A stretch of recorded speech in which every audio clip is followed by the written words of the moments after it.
Polaris, 2904 West Broadway in Missoula and Highway 83 in Sealy. All the best machines, gear, apparel, and accessories to enjoy winter this year are at Kurt's. Go check out their 2020 snowmobile inventory right now and all the clothing, helmets, gloves, hats, and jackets to keep you safe, warm, and looking great at Kurt's Polaris and KurtzPolaris.com. Rebates valid in U.S. through 12/31/19 on new 2016 through 2020 vehicles. Subject to credit approval. Offers vary by model. See dealer for details. Always wear a helmet. Never drink and drive.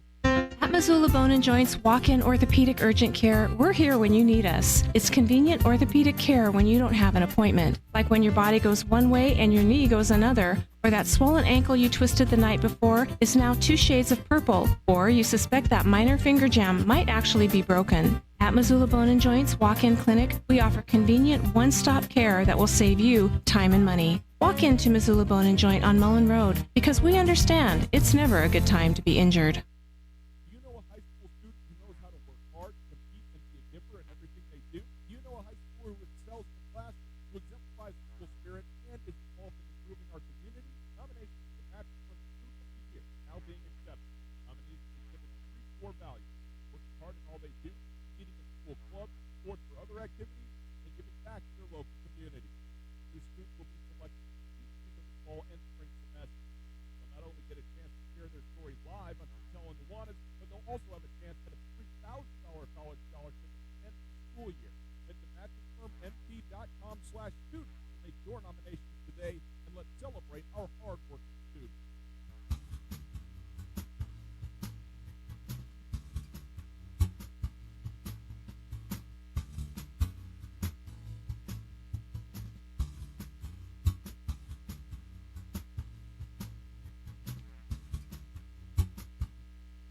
Americans waste 3.8 million gallons of single filling for more than 10 seconds uses more fuel, uses more emissions than stopping and restarting.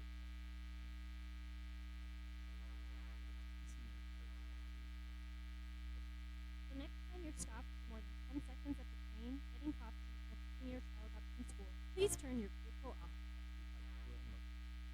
Local Missoulian Hokato Eastman is in urgent need of a new automated wheelchair. His current chair is very old and causing life-threatening pressure sores. Hokato's dream chair would allow him to be more independent and to stand for the first time in 20 years. Please help Hokato gain dignity, health, and quality of life. We hope that you sincerely consider giving money to this worthy and essential life-saving cause. Stop by the Hope Center or find his GoFundMe campaign at thehopecenter.us/wheelchair to donate. Let's get Hokato this chair, Montana. The HIP Holiday Market is back, celebrating its 11th year. Support Lowell students and teachers while shopping for great holiday gifts from over 50 local artists at Lowell Elementary School. Saturday, December 14th from 10 till 4. Enjoy live music, tasty treats from their renowned bake sale, the Big Sky Grub Truck, prize drawings, a visit from Santa, and all kinds of holiday cheer.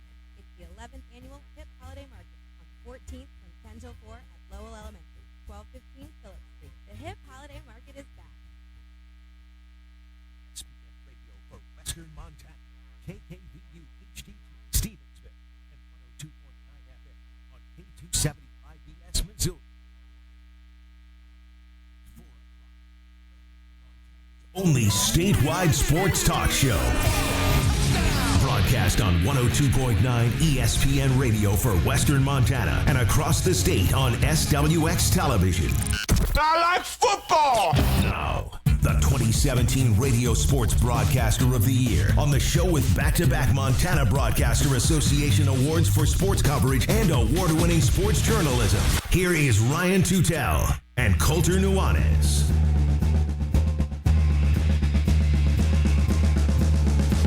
Hello, Montana.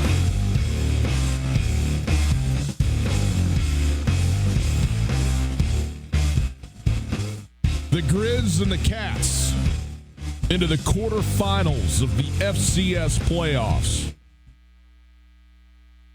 Let's just keep it rolling. It's Tootell and Nuanez, 102.9 ESPN Radio, and across the state on SWX Montana Television. Outstanding to be with you on this Monday evening. Hope you are having a wonderful day. Thanks for letting us be along with you here for the ride as we, head into another week of college football. How great is that? We are broadcasting live from the Kurtz Polaris studios. Kurtz Polaris at 2904 West Broadway in Missoula, Highway 83 in Sealy, online at Polaris.com. You can find us on the World Wide Web, 1029ESPN.com. There, you listen live on the Listen Live tab. It's called a stream, and it's available thanks to Opportunity Bank. Your local bank, your opportunity. If you want to pick up the phone and call us, 329-1899 is the phone number. 329-1899. All guests join us via the Reggage Brothers RV phone line. Let's take a look at what we got in the show today. We start, as we do every Monday, in the first hour of the show with the Montana Football Hour, presented by Lithia Ford of Missoula. The Grizzlies, a 73-28 blowout of southeastern Louisiana. The Cats, a 42-21 blowout of Albany. The Great Danes, both teams moving on to the quarterfinals. But Montana State, with the upset victory by Austin Peay at Sacramento State, hosting this Friday night. That's right, I said Friday night, people. Both games, Friday. The Montana State Bobcats are hosting Austin Peay in Bozeman, while the Grizzlies will travel to Ogden for a Friday night rematch against the Weber State Wildcats. So we'll get into all of that. We'll hear sound from coaches, players, on a bunch of records being broken. I mean, an unbelievable offensive performance, really, for both teams. 73 points that the Grizzlies scored includes a special teams and defensive touchdown in there. So offensively, both these teams were just prolific, and then a couple more tacked on for Montana in the on the other two elements of the game. So we'll get into all of that stuff.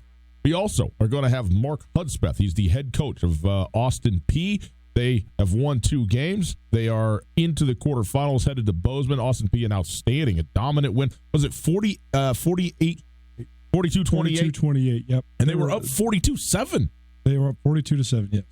21-0 in 10 minutes. Over Sacramento State, yeah, up 21-0 in the first quarter of that football game at Sacramento State. A shocker. Not just in sort of the outcome, but the way that game went at Sacramento State. But Austin Peay absolutely rolling right now. So their head coach, Mark Hudspeth, going to join us here at the top of the hour. So we'll bring that to you. And, of course, we'll look around the rest of the FCS, what happened, what took place. So there you go. That is our show outlook. It's brought to us by Shine Auto Detailing, online at shineautodetailing.net. Later in the show, we're going to give you something from Shine Auto Detailing. So stay tuned. But now, Coulter, let's start. It is the Montana Football Hour presented by Lithia Ford. We got a ton of sound from this thing, but Montana, 73-28, their win over southeastern Louisiana. A huge and also important win for the Grizzlies and for this football program. To have gotten into the playoffs for the first time since 2015, to be now into the quarterfinals for the first time since 2012, and to have had a performance like that in which Samori Toure sets the all-time record at Montana ever for receiving yards in a game with 303, surpassing Joe Douglas. Also surpasses one Randy Moss, perhaps you've heard of him, in FCS playoff single-game receiving yards record. Randy Moss was at 288. Is that 288 right? Against Delaware. You got it.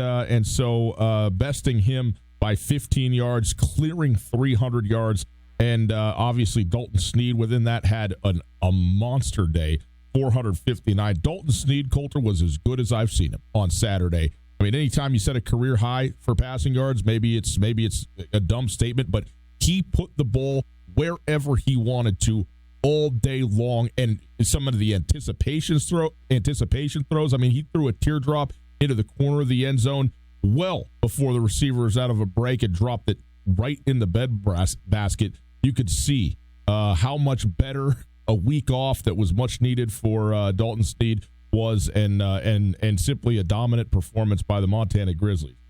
Coulter, when you take a look at that game, 4 scores in the last 2:13 or something like that of the first half. But Montana able to get the last score, get the ball back, and then one of Samori Toure's 3 touchdowns to open the second half, getting Montana to a 45-28 advantage at that point, 45-21 actually. That was the separation point where they basically scored 14 points on the bracketing the halftime and really kind of separated themselves out. And then the way the offense was going, nobody's going to track down the Grizzlies once that sort of margin had been created.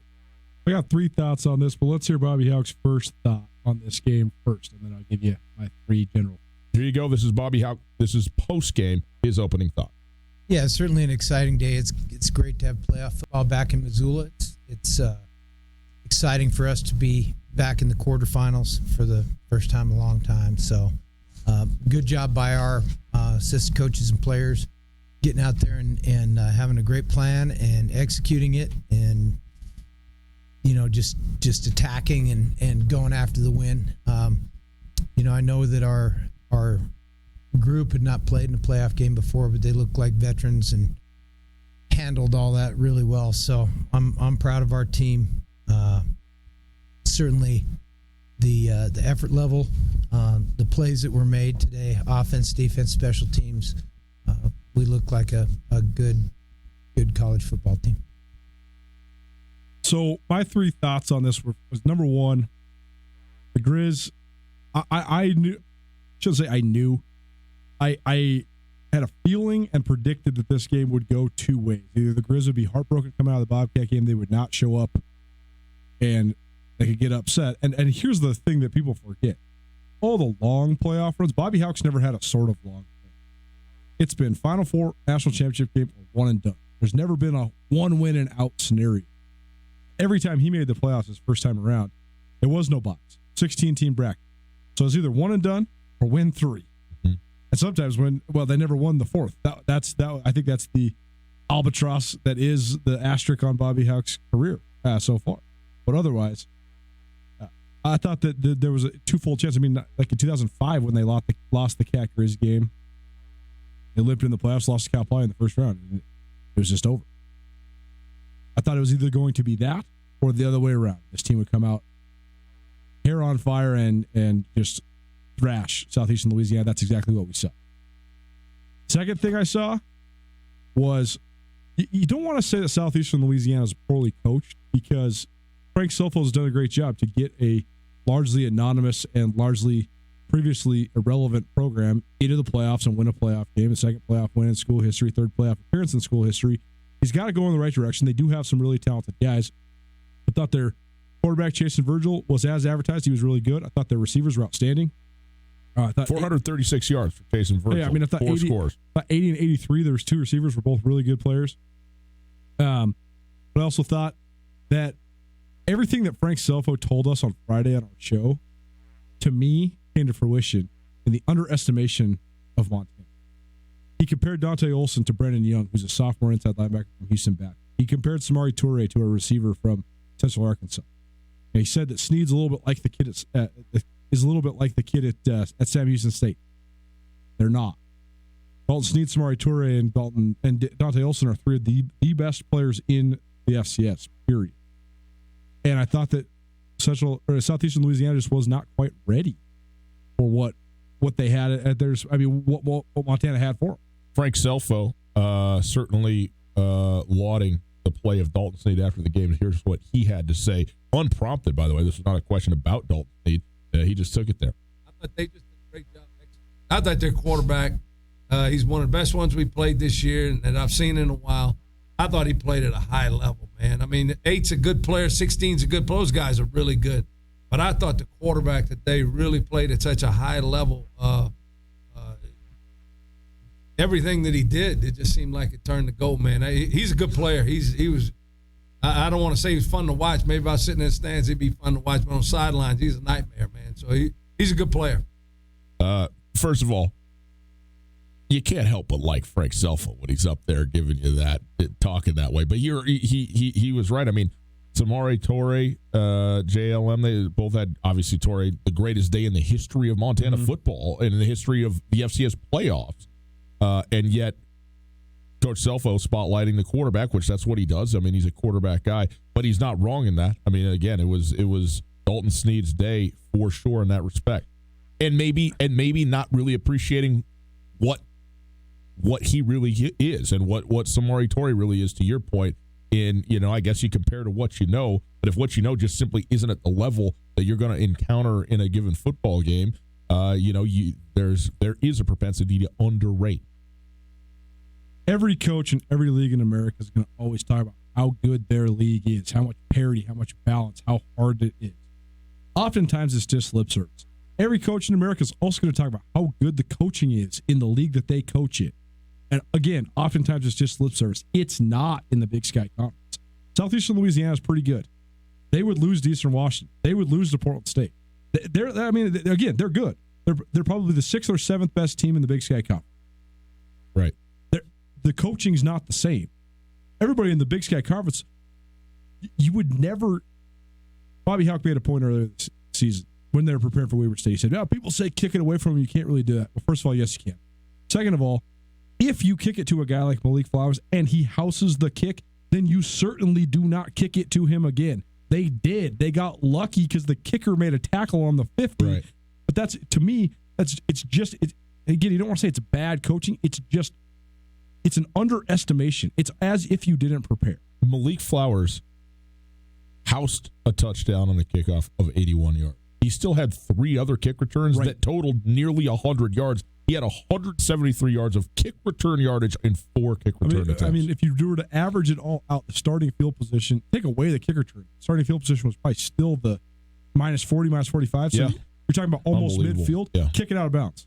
You're better off to kick it out of bounds. You're better to straight line up and kick it to the 50 out of bounds. Don't even ever kick it deep. But also, if you have a system, if you have a scheme, but you don't have an answer to get out of that scheme, Montana's going to kill you always. I could not believe that they had no pre-snap movement in the secondary. Southeastern Louisiana, they played one high safety with man coverage on the outside the whole game. Dalton Sneed played one of his best games. Samari Toure definitely played his best game. But part of it was the fact that Southeastern Louisiana never switched out of it. It was like watching the Idaho State-Idaho game last year where Tanner Guller threw 8 touchdowns and Idaho just sits there in man and just lets him throw it, and the coach is just screaming at the guys to try harder. How about you make an adjustment? Like, you got to put Montana State completely scrapped all the coverage that they have been running this whole year to run like a cover 2 combo where they bracketed Samari Toure. So they had Damian Washington standing in front of him, and so he could break up those passes, and they had a safety standing behind him. I just couldn't believe that Southeastern Louisiana was just willing to take the beating that they did. And give this team credit. They went back and forth with Montana in the first half. It was 31-21 at one point. But as soon as they went up 7-0 and they gave up 24 unanswered, and then they fought back and it was 31-21. But when you're down 24-7 against this Grizz style, it completely changes what they can do on defense. Because Montana, when they have a 3-score lead, they don't even call plays based on formation. They're not even looking at your pre-snap movement. They're straight bringing the house. I'll bet you they blitzed 50 times in a row.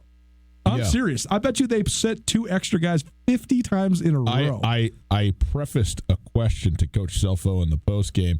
Hey, they brought a lot of pressure today, and before I could finish, he goes, "Oh, you noticed that too?" I mean, Jeff just a little bit. Jeff Choate about said he always has all his blitz percentages. It's one of his favorite stats, even though stats are for losers. And he said that Montana blitzed, by his estimation, 66% of the time, so 2/3 of the time. Yeah.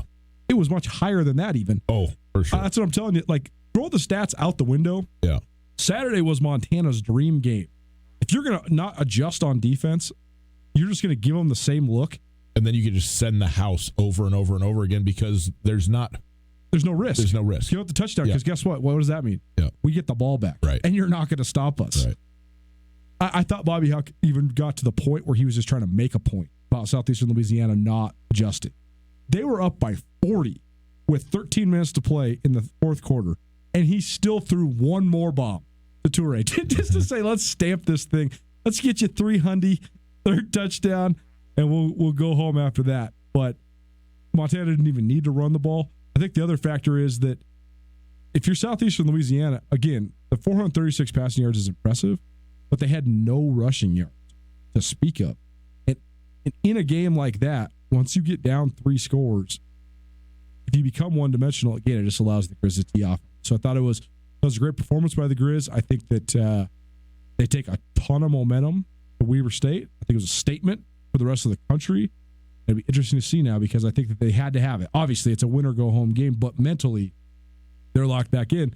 We'll see if they can make a run. Tootell Nuanez, 102.9 ESPN Radio. It's the Montana Football Hour presented by Lithia Ford and Coulter. How crazy was Montana's day, particularly offensively? How about this? Lost in the mix. Marcus Knight scored below 4 touchdowns, 3 rushing touchdowns, and another receiving touchdown.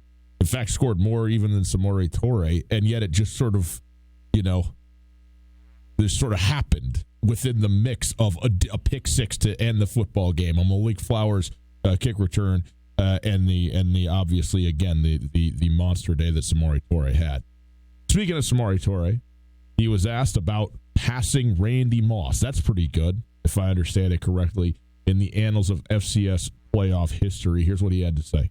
Yeah, that's surreal, just because, he's always been my favorite receiver, my role model growing up. So that definitely means a lot to me. But, yeah, like you said right now, I'm just happy, we got this first playoff win out of the way, and I'm just excited to see what's next for our team. Also, getting some love on the national level, Samori Toure with Jesse Palmer and Joey Galloway talking. They give out helmet stickers on College Football Live where they kind of find the best performances of the week and who they want to give it to. Jesse Palmer giving Samori Toure some love. Samori Toure of Montana, guys, broke an FCS single-game receiving record in the playoffs. 303 receiving yards. You want to know whose record he broke? Not bad.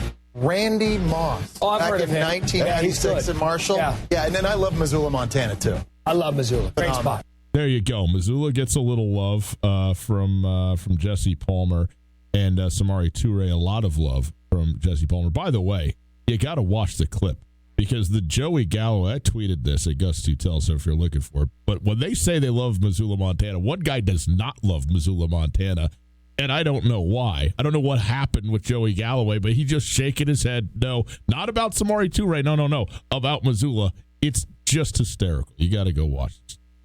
Okay, there's my point. We talk about it all the time, but in the FCS, it's so much like the NFL in the way that you have to structure your roster. You have a 63 scholarship limit, and you can splice and dice those scholarships. Jeff Choate talked about it in his press conference at Montana State today. We'll play the clip a little bit later on this week, but it's not a body for a body. You have to figure out how to manage your roster because it's just like in the NFL. When your $20 million left tackle goes down, likely his backup is a league minimum type player. Mm-hmm. When your franchise quarterback, in this case for the Montana Grizzlies, Dalton Snead, goes down, Cam Humphrey is a nice player. Dalton Snead, when he's healthy, is one of the best players in the country.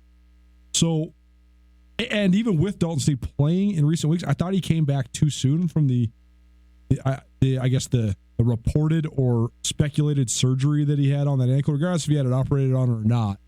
He was not full strength. He was dragging his leg walking into Cat Grizz press conference a couple weeks ago. I watched him practice earlier this week, though. He wasn't dragging. I think the other thing that has really been lost is that they have given him early in the week practices off because when he came back against Idaho, he got a shoestring tackle and you could tell he twisted that ankle again. Yeah. When he came back against Montana, or when he just against Montana State, or excuse me, against Weber, he got hit a couple times and he was really laboring. And then he got annihilated against the Cats, got sacked six times and hit another dozen. Yeah. Just a couple weeks without getting hit and getting to ice that thing and rehab that thing. But then also he got to take a week off of practice, but then also have another week of practice. And Coach Hauck has talked about it all the time. They don't talk about injury.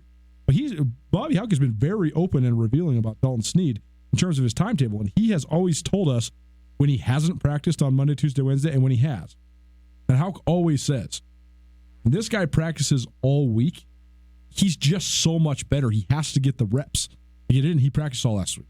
Well, he throws for a career-high 459 yards. Dalton Snead was asked about how important the week off was. Here's what he said.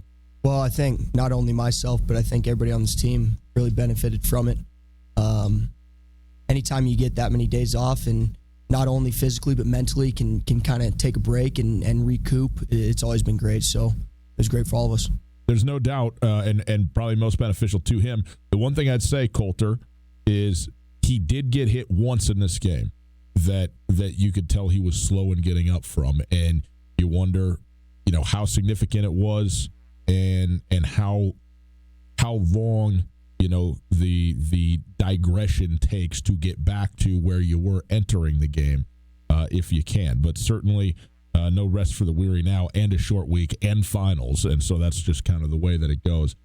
By the way, Dalton Snead also had a career day, as we've mentioned, 465 yards passing, the biggest day of his college career, and 459 total, 459 total, 5 touchdowns, no interceptions, and was absolutely on point in every respect. Asked about the great day he had, and also particularly about how well he felt the O-line played. Tremendously. I mean, that's where it starts, is up front. And I know Maury got that record today, and I'm sitting here and we're talking about how many yards I passed for, but 0 sacks, that's the highlight of the day for me. And it's because of the offensive line and the great job they did. I think there's 2 plays out there. They were in the first half where they blitzed and it wasn't picked up, and that's not the offensive line's fault. That's my fault. And we got it all sorted out, and I didn't get touched the rest of the day. So it was a tremendous job. So there you go. Dalton Sneed giving the love to the big guys up front who did do a nice job. I mean, look, man, there's nobody to say, no way to say that anybody did anything other than an exemplary job when you score 73 points in a football game, it seems to me. Huge day for Montana. They go to Weber State. We're going to talk a lot about Weber State, Montana 2.0 throughout the course of the week. But the game Saturday, that's a big one for Montana and for this team and this group. And frankly, for Coach Houck to come out of the Montana State game, that be the 4th loss in a row against the Cats, having not won a playoff game with this group, now getting there and winning it the way that they did. And it's, they call it the second season for a reason, and it feels that way right now for Montana, where it is they took their bye week, they cut it off, and now they're, launching. It's going to be a much harder test this week in Ogden than it was in Missoula on Saturday. But this is that was a huge win for that program. Yeah, we'll get into the Weber matchup a little bit. I don't know if it is. I honestly think that just from a pure matchup standpoint, that Montana is a night. And I think it all comes down to who operates the first 8 to 10 minutes of the game better. Because if Montana gets up on Weber State, they will crush them. I'm not saying that necessarily, and I'm not disagreeing with you. It's hard to when it was a 38-7 blowout the first time around. 35-16. Was it? 35-16. They were up 35-3, and then they called off the Dogs. In any case, 35-16. My memory fails. Weber State is a far superior team to Southeastern Louisiana. I think I think that's what you got to. I think that's the perspective you have to have if you're the Grizz, is that you have played a whole bunch of really good teams in the last 6 weeks. Southeastern Louisiana just fits into that group. They are not. I mean, you can't. I guess what I'm saying is, good job by the Grizz getting their confidence back in order, but you can't be too high on yourself from scoring 73 points in a playoff game. Because to be quite honest, that was the 4th best team they've played in the last 6 weeks. Mm-hmm. I mean, I really think with the way that the defenses operate in the Southland, for example, Eastern Washington would win the Southland. Not as if Eastern Washington is this crazy good team. Eastern Washington would just fit into the Southland. With the way the Big Sky is constructed now, with a little bit more run heavy in the top teams like Montana State and Weber State, Eastern Washington would light up the Southland, but they finished 5th in the Big Sky Conference. I mean, I just think that the Portland State win was as good as the Southeastern Louisiana win, if not better. An Idaho game that's a rivalry, okay, but then also Weber State, Montana's battle tested is what I'm saying, but they have to continue to have confidence in themselves. I think they'll take a ton of confidence to Weber this weekend. No doubt. Tootell and Nuanez, 102.9 ESPN Radio. We covered the Grizzlies and the Lions. What about the Bobcats and the Great Danes? A 47-21 beatdown. Montana State scored 47 consecutive points in what became a rout, ultimately, of Albany in their second round but first game of the playoffs. And they, as the cookie crumbles, are hosting again another game in Bozeman Friday night against Austin Peay. We'll talk about this football game and hear some sound from Coach Choate and others right after this. It's a Montana Football Hour presented by Lithia Ford.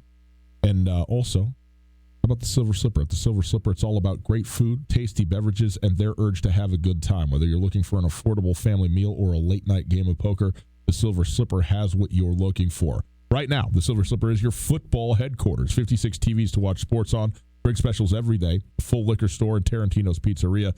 The Silver Slipper has all you need to watch your favorite games, plus the friendliest staff in town.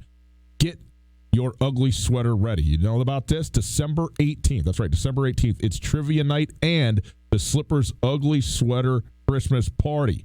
Okay, get over there. There's prizes for group and individual on the ugly sweater. To get your ugly sweater together and go over December 18th to the Silver Slipper. Visit online, thesilverslipperlounge.com, or stop by today and see why the Silver Slipper is one of Montana's best kept secrets across the street from Super Walmart on Brooks. If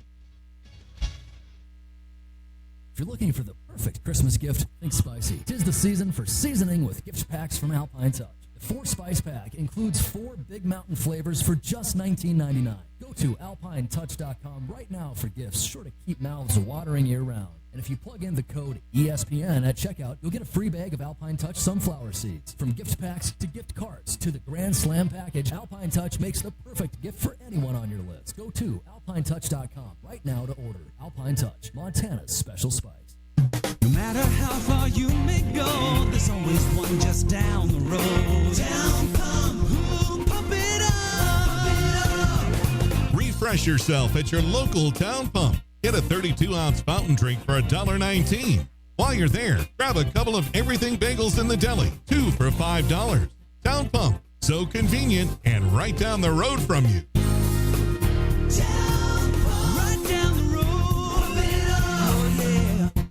If you're looking for a charming neighborhood hideaway, come into Katie O'Keefe's. Located in the corner of the Stevens Center, Katie's has an inviting atmosphere with ample parking in a location that's easy to get to and hard not to love. With drink specials every night of the week, including Tequila Tuesdays and Whiskey Wednesdays, offering $3 premium cocktails. Katie O'Keefe's is the welcoming, warm hangout you've been looking for.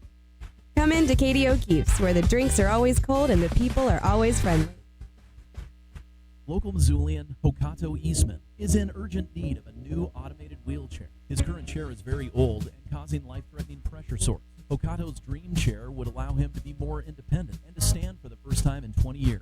Please help Hokato gain dignity, health, and quality of life. We hope that you sincerely consider giving money to this worthy and essential life-saving cause. Stop by the Hope Center or find his GoFundMe campaign at thehopecenter.us/wheelchair to donate. Let's get Hokato this chair, Montana.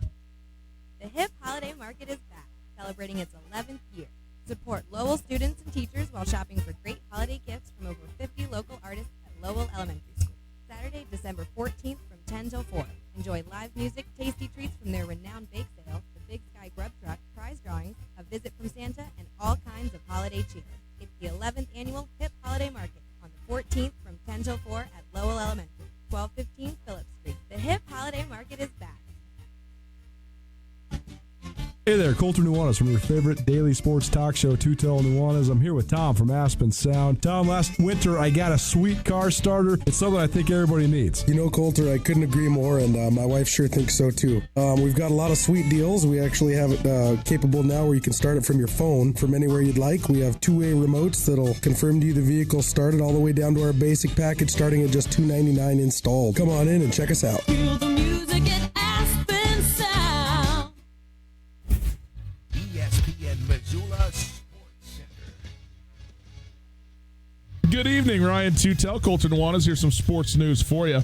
Playoff football will continue this weekend in the Treasure State, and in the Big Sky Conference, 3 teams from the league, including 2 from Montana, advance to the quarterfinals of the FCS playoffs. Number 6 Montana is into the quarterfinals for the first time since 2011 after routing Southeastern Louisiana 73-28. On Saturday afternoon, Dalton Snead looked back to full health, and Samari Torrey etched his name in the record books above Randy Moss in a performance for the ages. Touré hauled in 12 passes for an FCS playoff single-game record 303 yards and 3 scores, as Snead threw for a career-high 459 yards and 5 touchdowns. Toré's yardage total shattered Joe Douglas's single-game school record of 279. He had that in 1996. It also bested Randy Moss's 288-yard record also in the 96 playoffs. The Grizz, they head for a rematch against Weber State, who is the number 3 team in the nation. They squeeze out a win over Kennesaw State. The 2 squads play for a second time in a month in Ogden at 8 o'clock Friday night.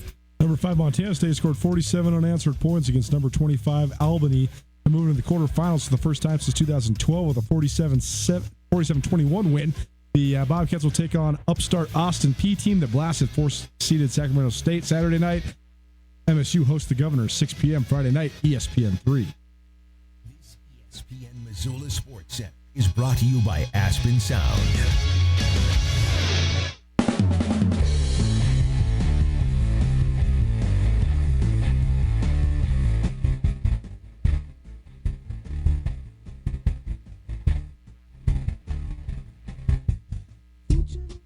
Montana State scored 47 points in a row and one going away, 47-21. They were up 47-7. Albany actually opened up this game with the first score and then didn't go so well after that. for the Great Danes. It's Tootell and Nuanez, 102.9 ESPN Radio. It is the Montana Football Hour. It is presented by Lithia Ford. We are broadcasting from the Kurtz Polaris Studios. Kurtz Polaris at 2904 West Broadway in Missoula, Highway 83 in Sealy, and online at kurtzpolaris.com. And Coulter, what a day for Montana State. They win going away, score 47 consecutive points. Jeff Undercuffler threw a big pass, a bomb in the first drive of the game, 58-yard touchdown to score just over a minute into this football game, give Albany a 7-0 lead. Montana State comes right back down the field. Travis Johnson has a 47-yard run to tie the thing up. Then a safety on a block punt. Looked like a volleyball spike just shooting out the back. I mean, the punt was from like the 15-yard line. It's not like he was in the end zone and the ball just goes cha-ching right out of the stadium. We talk about questionable coaching decisions in the first segment. You want to know what's good coaching decision? When Isaiah Ifanse is trying to screw with his teammates and he's checking himself in on scout team punt block, and the starting punt unit can't block him, and you say, okay, you're on the starting punt block unit. Joe said he's been screwing around, he's checking himself in for 3 weeks, and they could never block him. So he's like, all right, Isaiah, if you're really this into it, you're on. Go do it. And then he goes and blocks a punt. And didn't just block it, but got 2 points out of the deal, and then Montana State gets the ball back, and they're off and running. They score 47 straight points. Albany added a couple of scores late, which were utterly inconsequential. It was 47-7 with 10 minutes left in the fourth quarter, and this ball game was completely over. Coulter, Montana State once again goes over 200 yards rushing, 3 touchdowns on the ground. Travis Johnson getting it started, Isaiah Ifanse, Logan Jones, each getting a score. But the story of the day for Montana State offensively, something we have not said this entire season, Tucker Rovig put on a show. 24 of 30 in this football game, hugely efficient, 279 yards and 3 touchdowns. And Kevin Cassis, 11 receptions for 131 yards and a touchdown. He had a huge day. And there were throws, there were throws down the field that were made by these guys in this game. Now, look, Albany, you can talk to me about the secondary, you can talk to me about the pass rush. Go ahead. That's all well and good. All I'm saying is if you're looking for optimism and a guy who has improved over the course of the year, and regardless of what you're doing, even if it's in practice, you put a ball on a guy as he's streaking down the sidelines, those are good throws that were made. And to be as efficient as he was on Saturday, Tucker Rovig is to be commended. And again, 3 touchdowns, 279 yards, a really big and very good day for a guy who has, struggled, frankly, throughout the course of this season, got right against Albany. Well, first we'll start there. Credit where credit's due. I think Tucker Rovig hit rock bottom against North Dakota. He looked awful. He could not operate. Montana State's offense couldn't operate.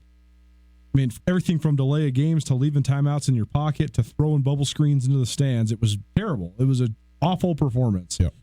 That was sort of an awakening moment for the Bobcats. As Jeff Choate said, turn a letdown into a comeback, and that's what they've done. And I thought Rovig was fine against Southern Utah and Northern Colorado. Pretty good. And that's all they need him to be, is fine or pretty good. That's all the Montana State needs Tucker Rovig to be. Then I thought he was very good against UC Davis, and he actually, it wasn't just that he didn't lose them the game, he contributed to them winning the game. Yes, he did. And then I thought against the Grizz, all they needed him to do was hit 2 shots, and he did. He hit 2 shots. I think you also got to give a ton of credit. I mean, Kevin Cassis is 5'11", 195 pounds. He comes to Montana State as a slot receiver. They've been playing him on the outside for 4 straight years, making him block, making him play as much quarterback as he plays receiver. I mean, the guy takes as many Wildcat snaps as he gets chances in the passing game. It would be so easy for him to just fall asleep or not be engaged. The guy, you can tell he's an unbelievably hard worker, because you look at pictures of him when he was a freshman and you look at pictures of him now. It's not just the haircut, people. I mean, my goodness. No. The kid has transformed his body. He is real deal 200-pound guy. But he's also a great pass catcher. He goes up and gets it. Unbelievable hands. And that's a skill that you develop, man. 100%. And he certainly has. 100%. And it would be so easy for him to just get lulled to sleep and not be ready when his chances are called. And now, all of a sudden, don't look now, but the kid's got 61 catches for 802 yards on a team that doesn't throw the ball. Pretty darn impressive numbers. I mean, 800 yards receiving is a big year for anybody, let alone for a team that hardly throws it. So I think that the passing game as a whole deserves a ton of credit, but also just the fact is that we talked after the North Dakota game how the reason the quarterback position is so pivotal, not just the operation of the offense and the operation of a game, but just the fact is if a guy doesn't play well, it can rob the confidence of everybody on your team, and all of a sudden you can have infighting. You're playing lights out as a defense, just like Montana State did at North Dakota, and you lose because your offense cannot operate. All of a sudden now you got a divided locker room, everybody's screaming, why, what's wrong with the coaches? Why don't they? If you would have told me that 6 or 8 weeks ago, I would have said, you're crazy. I don't think, unless they're playing Norfolk State, he's not going to be a winning factor. He was. Yes. He was great. And, but then also you do have to mention Southeastern Louisiana is good. Albany has a couple good players. Albany, UC Davis is winning that game going away. UC Davis was a below 500 team. Albany versus Cal Poly, I'd love to watch it. Cal Poly won 2 league games this year. Yeah. Under Kuffler is a great player. Juwan Green is an NFL guy. He scored a 58-yard touchdown on the first play of the game, had 100 yards receiving on a couple catches. They did a good job buckling down. They had about 6 or 8 dudes that were really good. Everybody else, though, was just not that good. I mean, the corners were just not good. I mean, Lance McCutcheon he's disappeared this year. He's been nowhere to be found. He caught 2 40-plus yard touchdowns. So they were taking advantage of some pretty big athletic mismatches. I mean, there's a reason Albany's never won a playoff game in its history, and they're trying to build this thing up, and that's good. And they got a quarterback to do it, sure. They got a quarterback to do it, and the CAA is the other league in the country that has the unbalanced schedule problem. And Albany did not play James Madison, and they did not play Villanova. They're a 6-2 team in that league. If they play those 2 teams, let's say they lose them both, now they're a 4-4 team in that league. They're still better than they have been, and they're still a winning program, but they're not a playoff team. Right. So it just changes the complexion. I'm not trying to dog on Albany. They're a top 50 team in the FCS. I just didn't see. I think that they're kind of a middle of the road team. In Montana State, there was no question after that first touchdown. There was no question. I mean, Montana State completely dominated this game on special teams, even with Tristan Bailey missing a field goal and them having some poor operation.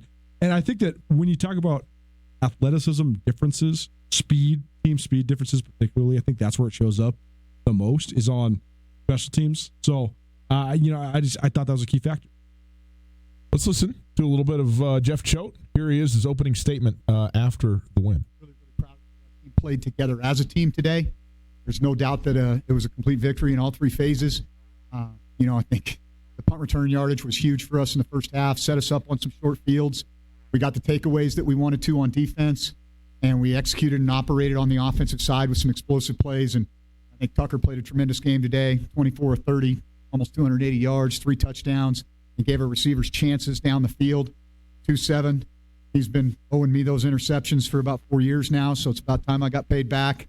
And Amandre and our D front doing a tremendous job up front. There you go. By the way, because it is worth pointing out, especially on that special team stuff, Boy Steele, 4 punt returns, 105 yards. I mean, there's a lot of games when you're doing it right, but you don't allow a punt return yardage. He got 4 of them for 105, as long as 41, but he took it wherever he wants it. Isaiah Fonse also had a 22-yard punt return, and then Logan Jones had 3 kickoff returns, totaling 93 yards, including a long of 51. So they, whitewashed Albany in the special teams game, including the punt block. And that's how you stack it. That's how you stack it and extend it, is when you get the ball at midfield and the other team knows you're a run first, run second outfit, run play action and chuck it on the very first play. And that's what they did 3 times after halftime, and they scored on 2 of those plays. Yeah. And that's how you just really extend it. I mean, to me, the 47-21 is not even indicative of how much Montana State dominated the game. They put in Casey Bauman and all their backups with about 14 minutes to play. And I mean, 2 of Albany's 3 scores were garbage time touchdowns. I think they gave up 130 yards between the first play of the game and when they put in their backups. So they were dominant. I mean, gave up about 130 yards on about 48 plays. They're giving up, 3 yards per play, which an impressive effort. And Coach Choate mentioned Damian Washington there, who had 2 interceptions. I think the sign of a good program, the sign of good coaching, is when guys that have been in your program start to play their best football at the end of their career. Damian Washington's been a sort of a glue guy that's not really necessarily, I mean, he's not fast. He would tell you he's not fast. He's a zone corner in a scheme that needs man corners. And with Jalen Cole suffering that injury against the Grizz that has I mean, he might come back someday, but he's not played a game since the Packers game 2 years ago here in Missoula. And Tyrell Thomas struggling with a hamstring injury that's just nagged him forever. And Munchie Filer missing this whole season. They had to have Damian Washington step up. And he stepped up huge, and he played absolutely his two best games against Montana and Albany. What else can you ask for from a senior? Tucker Rovig, as Coach Choate mentioned, had a big game. He had more to say about his quarterback. I think we gave him opportunities, and he took advantage of them. This is, the guy that we see every day in practice, and our coaching staff and our team has a tremendous amount of confidence in Tucker, and we knew we were going to need him. And when you play one of the 16 best teams in the country, you're going to need your best, and Tucker had his best today. And I'm hoping there's a little more left in the tank, right, Tuck? Jeff Choate also talked about a moment after North Dakota that was maybe a bit of a season changer. Again, after the North Dakota loss, it was basically a month that Montana State didn't win a game because they lost, had a bye, lost again, and then didn't get to get back onto the field for basically 4 weeks. Here's what Coach Choate said about the moment just after North Dakota. We kind of had that moment after the North Dakota game where we really had to kind of examine what we were doing. We felt like we'd become predictable. We're a little bit too easy to defend and challenge the offensive staff to become more creative. And, I think that's really, in a weird way, that loss, which, in hindsight, cost us at least a share of the Big Sky Championship, has kind of pushed us forward as a team and made us better. And sometimes you have to have those, you turn a setback into a comeback, and I really think that's what we did. There you go. By the way, also worth noting, Troy Anderson, again, did not play in this football game, had a brace on his right knee. And so, we still await to see what his my brother Brooks asked Joe today about it, and Brooks basically framed the question, is it a combination of all Troy Anderson's injuries that are keeping him out? And Jeff Choate said that's exactly how I would say it. He said the good news is none of them require surgery. The bad news is he's got all sorts of stuff that is just not going to heal unless he rests up. And if he was to play, they'd all get hit again. They could put it into surgery mode, and that's what you got to avoid, especially considering he's already had multiple. Huge day again for Montana State, 47-21 victory, hosting now Austin Peay this Friday. By the way, the head coach of Austin Peay, Mark Hudspeth, he's going to join us at the top of the hour, so stick around for that. It's Tootell Nuanez. It is the Montana Football Hour. It is presented by Lithia Ford. We'll take a quick break and then look ahead to next week and the matchups that are forthcoming for both the Grizz and the Cats. Hey, it's Ford Built for the Holidays sales event at Lithia Ford in Missoula right now. Go over there, you get 0% for 60 months on the 2019 Ford F-150. The Ford F-150 makes tough tasks look easy, whether it's working on the job or heading to the ski hill for the weekend. Additionally, get the 2019 Ford Ranger for just 1.9% for 60 months. The Ranger is tested under more extreme conditions than you would likely ever encounter. Set a date for your next adventure. Your Ranger is ready to get you there. Lithia Ford, across from Super Walmart on Brooks, has a huge inventory of new and used cars and trucks. Visit LithiaFordMissoula.com for more information. Search new and used inventory, financing specials, and get yourself a Lithia Ford today. Lithia Ford is an official sponsor of the Montana Grizzlies and Tootell Nuanez Montana Football Hour. In Western Montana, we know shopping local matters. And you may think you'd pay more for the quality and customer service that comes with it, but not at Selway Armory. Selway Armory is locally owned with knowledgeable specialists that can answer your questions. In addition to the expertise, though, Selway Armory also has a bigger selection and lower prices than the box store. When you're in the market for firearms and accessories, save money with experts at Selway Armory. Selway Armory, 2825 Stockyard Road, Unit E6, and online at SelwayArmory.com. This is Mike Nugent with Berkshire Hathaway Home Services. Berkshire Hathaway provides Western Montana with full-time real estate professionals for you whenever you need us. Our reputation as the state's most knowledgeable and available real estate group has helped build unmatched trust in the Garden City and statewide. If you have been thinking of making a real estate move in the short or long term, give me a call. No pressure, no expectations. Just professional opinions and service at whatever pace you are comfortable. Give me, Mike Nugent, a call today, 531-1802. And remember, every question is good to ask.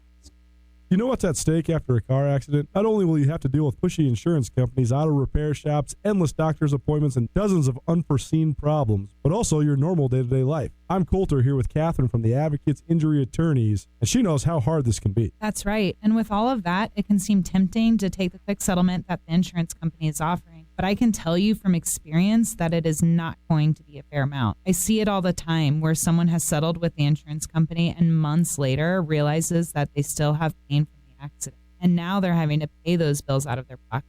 I don't want that to happen to anyone. So what should our listeners do, Catherine? Give us a call and discuss your situation with an attorney. The call is free and we'll gladly talk about your situation with you. If you have a case that we can help with, you will owe us nothing out of pocket. We actually make the insurance company pay for us to help you. There you have it. Call the Advocates, 406-640-4444, or go online, MontanaAdvocates.com. You deserve the Advocates on your side. It's a rite of passage, that first bank account. Explore the great options for your young adult with a visit to Farmer State Bank, online at farmersebank.com or in person at any of our 9 locations in western Montana. Our checking and savings accounts are designed to fit any lifestyle and budget with the flexibility, innovations, and security today's consumers demand.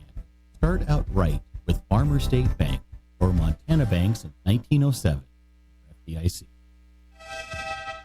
Registration for Kiwanis basketball is open now through December 18th. Kiwanis basketball gives middle school boys and girls an opportunity to compete on the basketball court in an environment that is fun and promotes good sportsmanship. It is a free program that is supported through the fundraising efforts of the Kiwanis Club of Missoula. Visit MissoulaKiwanis.com for info and to register.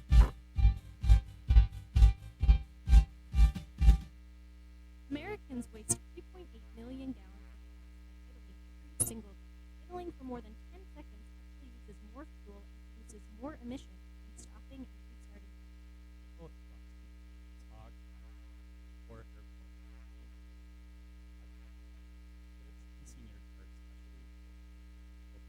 So next time you're stopped for more than 10 seconds at the train, getting coffee, or picking your child up from school, please turn your vehicle off. Tootell and Nuanez on 102.9 ESPN Radio for Missoula.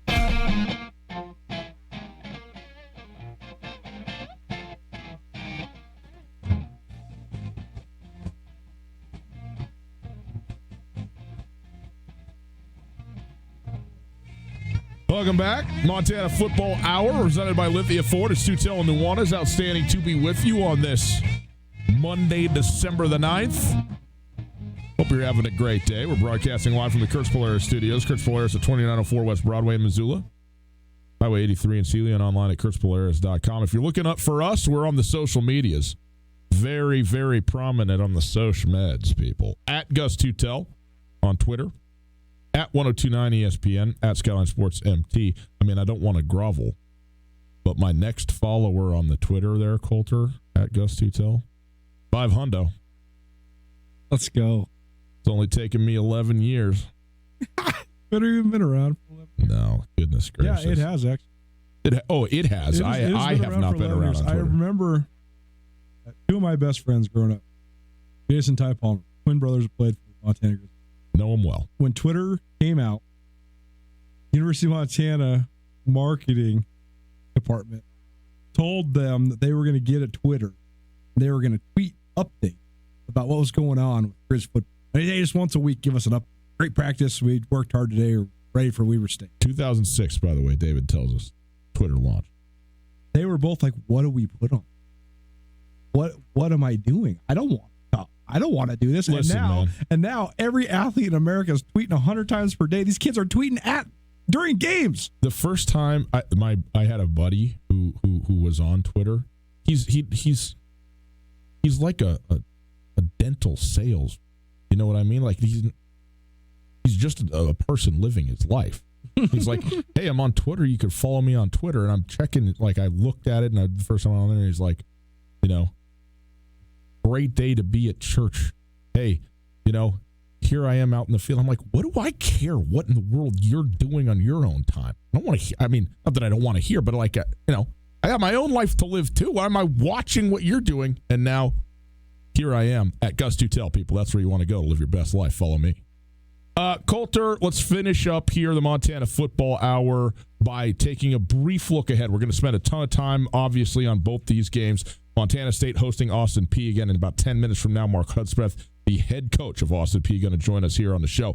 But and then Montana heading over to Weber State to play at Ogden. Coulter, Weber hung on for a 26-20 win over Kennesaw State. Kennesaw State, a good team, a triple option team, kind of an atypical deal. They get the W.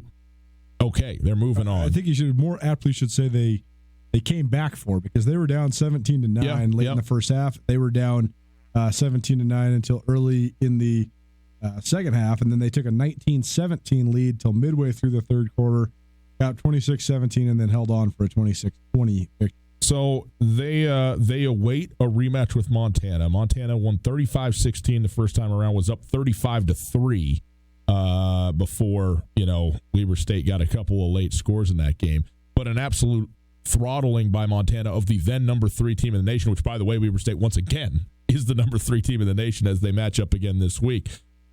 Bobby Hauck told us today in his press conference, it's hard to beat a team twice. He's played a team twice in the same season, 5 times, and has never won or lost twice. It's always been a split, if I've got it right. So in any case, it doesn't matter, but it is an odd thing that it happens this way. Playoffs sort of give that more of a likelihood to happen. Weber State's really good. You talked earlier, you think the matchup in some ways really favors Montana just in general because of what the Grizzlies do in the early part of this game, but also we both know that Weber State, they are going to be up for this game. So there's 2 what I would call mental emotional parts to this. In the favor of Weber State, it's this. When the first brackets came out, Jay Hill said, if we win, we got Montana, presuming Montana was going to win. We get another shot at them. And I think that there is going to be a fire lit because it was the biggest beatdown that Weber State had this year and an embarrassing loss for Weber State, who thought that, they're the number 3 team in the nation. They came in and got whooped by Montana. So they're going to have presumably that going for them, that fire from the loss that they took. What I think Montana has going for it is the confidence of having beat down this team once before.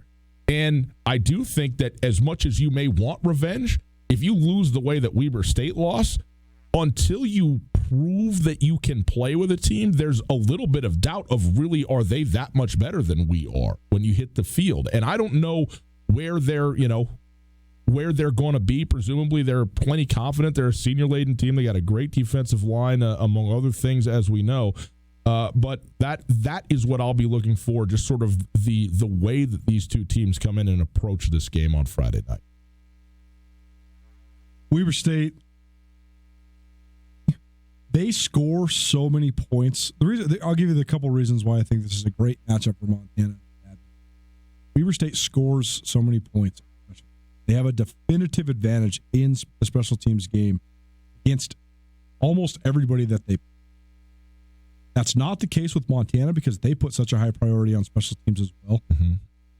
I think that Weber State, when you're comparing and contrasting the special teams specialists, Trey Tootell is one of, if not the best kickers in America. I have a AP All-American vote, and I voted for Trey Tootell as my first team All-American kicker. The guy's 22 of 26 kicking field goals. 22 field goals in 1 year. That's amazing.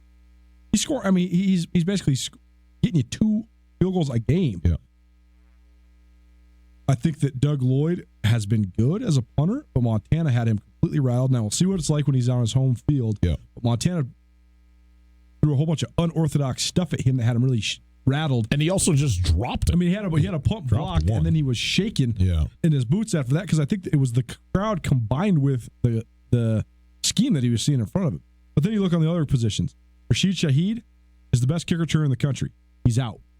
So that negates that advantage. Yep. Malik Flowers now has the advantage for Montana as the kick returner. Same in the punt Josh Davis, and they stopped using Josh Davis as a punt returner because he got that concussion against North Dakota. So you don't want to have your starting running back taking extra hits. So now, advantage Montana, Gary Lou McGee. So now you're all the advantages that people don't pay attention to on the special teams, they all are in Montana's favor now. Mm-hmm. Then you look at the way that this team operates. Weber State is they have to be in the game to be able to operate because they don't have an offense or a style to come back. Montana could be down 17-0 and win. They've done it multiple times this year. Weber State, when they're down 21-3, it's game, set, match. And that's how it was in Missoula, especially when you're talking about being able to bring the house at Jay Constantine, because when he has to press and he has to make throws, he can sometimes make them, but he will also likely melt down. When they can't use their run game first and foremost, it's a tough matchup for them. So I think just getting out to a quick start, could be huge for Montana. The other factor here is that in that Montana game, you have the early turnovers and all that stuff. But on the other hand, you lost Justin Malone, your starting tight end for the year. Devin Cooley went out in the first quarter. He did not come back. He's your best wide receiver. Josh Davis took a big hit in the hole. He had mitigated carries for the rest of the game. Jay Constantine the quarterback gets knocked out midway through the third quarter. Rashid Shaheed did not play in the second half. That's your 5 best players that touch the ball. Right. And so that is an advantage Weber, because conventional wisdom says that all those guys are not going to get hurt in the first quarter again. Right. You got to give Montana credit for knocking it out too. So we'll see. We'll preview this game as the beat marches on, and give you a little preview on Austin Peay before we talk to Mark Hudspeth right after the break. Yeah, we'll talk about the Montana State Austin Peay game. Austin Peay a tremendous win over Sacramento State. We'll speak with their head coach right after this. This has been the Montana Football Hour presented by Lithia Ford. We do it the first hour of the week every single Monday. So if you're looking for football, we got it here. By the way, there's 9 more hours left in the week. We'll probably spend a fair amount of time on football. He knows that too. Okay, just so you know. But just I'll make sure people know when to tune in. First hour of the week. Hey, listen, Silver Slipper, it's all about great food, tasty beverages, and their urge to have a good time. Whether you're looking for an affordable family meal or a late-night game of poker, the Silver Slipper has what you're looking for. Right now, Silver Slipper is your football headquarters. 56 televisions to watch sports on, drink specials every day, full liquor store, Tarantino's Pizzeria. The Silver Slipper has all you need to watch your favorite games, plus the friendliest staff in town. And get your ugly sweaters ready for December the 18th. December the 18th is trivia night and the Slipper's Ugly Christmas Sweater Party. Prizes for group and individual in the Ugly Sweater Deal. Get it ready December 18th. Visit thesilverslipperlounge.com for more info. Stop by today. See why the Silver Slipper is one of Montana's best-kept secrets across the street from Super Walmart on Brook. Not all gift cards are created equal. The Montana Club gift card comes with more handcrafted breakfast, lunch, and dinner favorites than any other local card. Home-style breakfasts, perfectly grilled Angus steaks, piled high sandwiches, expertly mixed cocktails, local craft beers, and much, much more. This year, give Montana made. Buy in-store or at montanaclub.com. Give $100 in gift cards and get a $10 gift card free. It's easy. Happy holidays from everyone at your Montana Club. Hi there. It's Les Schwab Tire. Well, more like Les Schwab alignment and brakes, shocks, wheels, and tires. Now, some tire places don't offer that. They only sell tires. And we're not sure how they sleep it because all those services affect things like steering and stopping. That's why we offer more tires to help keep you safe. Stop by or book an appointment at LesSchwab.com. Les Schwab Tire, doing the right thing, 1950. On Russell, across from the fairground. Katie O'Keefe's has been a neighborhood favorite in the corner of the Stevens Center for years. But if you haven't been into Katie's lately, come on in and make sure to turn left. Downstairs bar is completely remodeled with one of the biggest, best spaces anywhere in Missoula to watch games, play games, and hang out with all your friends. Katie O'Keefe's is your horse racing simulcast headquarters in Missoula. Come into Katie's and turn left for cribbage, darts, pool, and much, much more. Katie O'Keefe's, where the cocktails are always cold and the people are always friendly.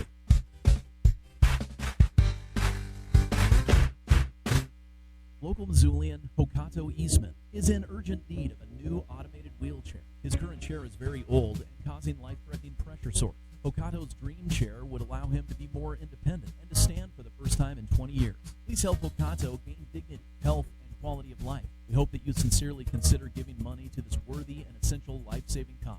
Stop by the Hope Center or find his GoFundMe campaign at thehopecenter.us/wheelchair to donate. Let's get Hokato this chair, Montana. The Hip Holiday Market is back, celebrating its 11th year. Support Lowell students and teachers while shopping for great holiday gifts from over 50 local artists at Lowell Elementary School. Saturday, December 14th from 10 till 4. Enjoy live music, tasty treats from their renowned bake sale, the Big Sky Grub Truck, prize drawings, a visit from Santa, and all kinds of holiday cheer. It's the 11th annual Hip Holiday Market on the 14th from 10 till 4 at Lowell Elementary, 1215 Phillips Street. The Hip Holiday Market is back. Have you been hurt or disabled? Are you missing time from work? Not sure what to do? I'm attorney Chris Helmer, Clark Fork Law Offices in Missoula is here to help. Our team specializes in worker compensation, personal injury, and Social Security disability. We fight for the benefits you deserve. Call Clark Fork Law at 728-0160 721-721-0168 for a free consultation or visit clarkforklaw.com. Again, 728-0168. Western Montana, KKVU HD3 Stevensville, and 102.9 FM on K275BS Missoula. ESPN Missoula Sports Center. Good afternoon, Ryan Tootell, Colton Nuanez, I guess evening as it were. Here's some sports news for you. Hey, playoff football, it's going to continue this weekend in the Treasure State and in the Big Sky Conferences. 3 teams from the Big Sky, including both Montana schools, advance into the FCS quarterfinals. Number 6, Montana, they're into the quarterfinals for the first time since 2011 after routing Southeastern Louisiana 73-28. Dalton Sneed, he had, his best day ever, throwing for 459 yards and 5 scores. 303 of those yards and 3 touchdowns he threw to Samari Toure. Toure had the best day in the history of the University of Montana for a wide receiver, surpassing Joe Douglas's single-game school record of 279 receiving yards set in 1996. He also passed Randy Moss for the most yards ever in a FCS playoff game. Moss had 288 yards, a measly 288 in 1996. Nonetheless, the Grizzlies, with their win, they move on. This week, they will be in Ogden, Utah, against Weber State in the quarterfinal. Number 5, Montana State scored 47 unanswered points against number 25 Albany to move into the quarterfinals for the first time since 2012 with a 47-21 victory. The Bobcats will take on upstart Austin Peay, a team that blasted 4th-seeded Sacramento State Saturday night. Bobcats host the Governors 6 p.m. Friday night, Bobcat Stadium.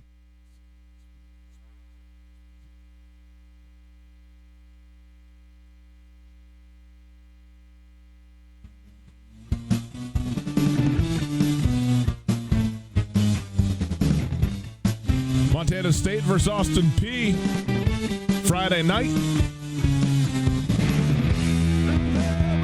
So let's learn a little bit about it. Then we'll be joined by the Austin Peay head coach, Mark Hudsmith, in just a moment. It's Tootell Nuanez, 102.9 ESPN Radio, SWX Montana Television statewide. Great to be with all of you. We are broadcasting live from the Kurtz Polaris studios. Kurtz Polaris at 2904 West Broadway in Missoula, Highway 83 in Sealy, online at kurtzpolaris.com. If you missed anything in the first hour, the Montana Football Hour, you can check it out on the podcast. The podcast available wherever you get your podcasts. Search the Tootell Nuanez podcast. It's available thanks to the Wingate by Wyndham Hotel. 329-1899, the phone number. All guests join us via the Rankage Brothers RV phone line. And if you want to listen live, you go to our website, 1029ESPN.com. You can listen on the stream. The stream is available all the time. And it is there thanks to Opportunity Bank, your local bank, your opportunity. Cole, before we get into a couple of things about Austin Peay, quickly, a little bit of breaking news from the world of women's basketball in Missoula. Sammy Fatkin, a Lady Grizz who played at Arizona, transferred to the Lady Grizz last year, played for, once she got her eligibility last year and then into this season, has left the team.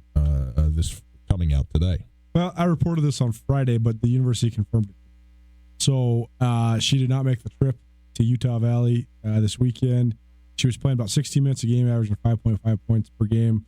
Former 3-star recruit out of Sammamish, Washington, who, like you said, started recruiting Arizona and then got her waiver at semester last year. So she played the second half of last season and then makes it through about 8 games this season before walking away. Not sure what her plans are, if she plans to play basketball even further, but another loss. Also worth noting, Jesse Owens, the Class AA Offensive Player of the Year at Billings West, when they won the state championship 2 years ago. He's into the NCAA transfer portal. Owens was the Offensive Scout Team Player of the Year for Montana this past year as a wide receiver. So that's also a big loss. He's a great athlete. He was an awesome player in the Shrine game and the Mondac game this last summer. I know they were excited about him. No confirmation on this, but sources say his transfer portal profile has an exclamation point by it, which means that he does not want to be contacted, which means that he's already made his decision where he's going to go. When I first talked to Jesse Owens was getting recruited to play basketball by all the teams in the Frontier Conference, as along with Montana State Billings, a GNAC school, who's a Division II school. And I know that he really loves basketball, and he said that his hardest decision was picking which sport to play, not which school to play it at. And Montana had a late push. They got a verbal commitment from him a couple weeks before signing day, but when it all comes to fruition, if Jesse Owens just walked away from football to play basketball, it won't surprise me. Very good. Thank you, Coulter. Coulter, we're going to be joined here by the Austin Peay head coach, Mark Hudspeth, here in just a couple of minutes. But for people who are in the state of Montana, don't know much about Austin Peay. Austin Peay is in Clarksville, Tennessee, and a school I'm sure Coach Hudspeth will tell us a little bit about it. But just in general, this is not one that has been on the radar, obviously at the FCS level for people in these parts up here bordering Canada. So tell the people just a little bit about the school, about the football program. Austin Peay is named for former Governor Austin Peay, former governor of Tennessee. They are the Austin Peay Governors, aptly. It is a school of about 10,000 students. Last year, it was the most rapidly growing school in the state of Tennessee.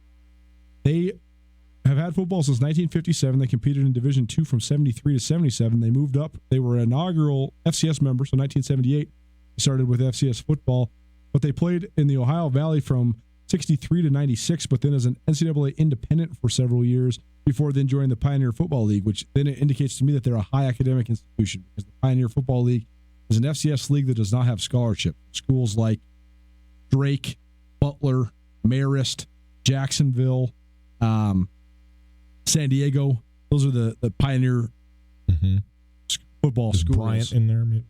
Bryant is a Northeastern Conference school, but then they rejoined Ohio Valley in 2007, and they were absolutely one of the doormats in all of college football. Between 2012 and 2017, they won one game, 1-45.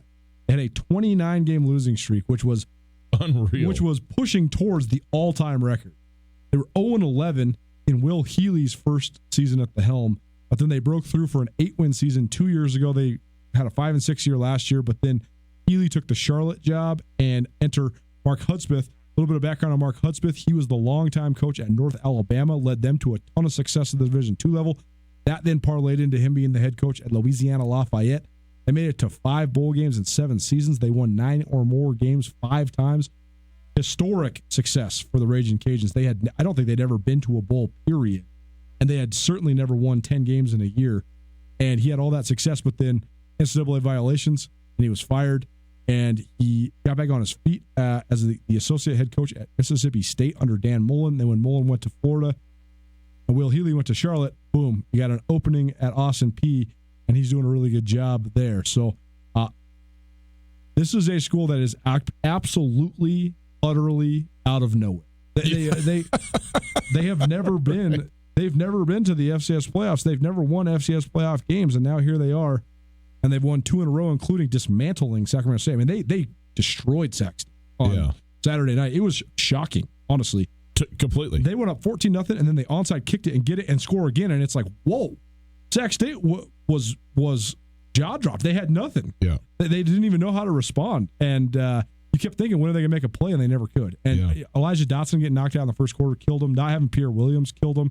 But still, even with all that talent, pretty crazy to be one and done. I mean, first playoff appearance ever for Sac State, and they looked like they couldn't function underneath the bright lights, whereas Austin Peay was fully ready to function under the bright lights. So, on one hand, you say, okay, this team's got to come across the country to go to Montana State for a night game. Huge advantage Montana State playing a team that's never been in the playoffs. But Sacramento State took Montana State apart, and Austin Peay destroyed Sac State. So this Austin Peay team, they're an 11-win squad with a ton of confidence.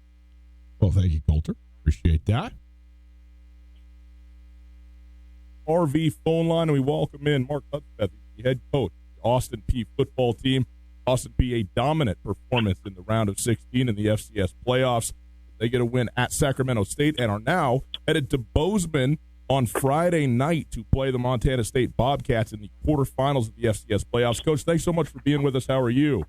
Hey, doing great. Thanks, guys. You bet. We're certainly happy to have you on. Congratulations on an outstanding win at Sacramento State. Very impressive for those of us who've covered the Big Sky and watched an outstanding performance there.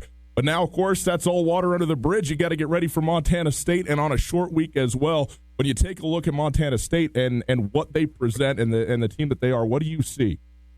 Well, first thing to see is they're number one in rush defense, they're number one in rush offense, and that's sort of what I believe. I feel like to have an outstanding team, the team has to have a chance to win a championship. You better be good at both of those, and they're the best in their conference at both and are very, very impressive in those categories. And so, outstanding football team, tough challenge for us. We just flew out 2,000 miles to California, got back, about time to take a shower and get back on the plane and go back out to Montana. So right. Our kids are excited about the opportunity. Tough challenge ahead with these Bobcats. Coach A. Coulter, Nuanez, thanks so much for joining us. And you mentioned the travel, but also just the fact is that this is sort of uncharted territory for Austin Peay football. You guys have gotten a pair of your first playoff wins in program history, and I know this is a program that went from non-scholarship Pioneer League to the Ohio Valley and really struggled mightily earlier on in this decade. Lost 45 out of 46 games, including 29 in a row at one point. But now you guys got it rolling, up to 11 wins this season and into the quarterfinals of the FCS playoffs. So what have been the key factors? How have you guys been able to turn this thing around? Well, one is I felt like, the success we're having now is a key component to that was what we were able to do this spring. I felt like when we got here in January with our staff and put our plan in place, our players really bought into what we were doing. I felt like these games that we've won were won in those 3 hours of the mornings this off season. And then with some good recruiting, I felt like we landed really key players that's been good players for us. And then continue to have a great summer. And then we just continue improving as a team, and kids are believing and have confidence and are having fun playing the game. So I'm just excited for the players because some of the guys on our team were a part of the last team that went 0-11. Now to see them walk out of here with a OVC championship ring and at least 2 playoff wins is pretty exciting for these young men. First time I watched your team this year, Javon Craig really stood out to me, and then he played outstanding in Sacramento. I think people on this side of the country might not realize he wasn't even your guys' opening day starter. You guys had the preseason player of the year in the Ohio Valley and Jeremiah Oatsvall. He goes down with an injury. Don't miss a beat with Javon Craig in his senior year. So tell us just a little bit about the quarterback situation, because I know that Oatsvall was a big recruit for you guys, 3-star guy coming out of high school. How were you guys able to stem the tide when he got hurt, and what have you thought of Javon Craig's ability to take the reins and really thrive?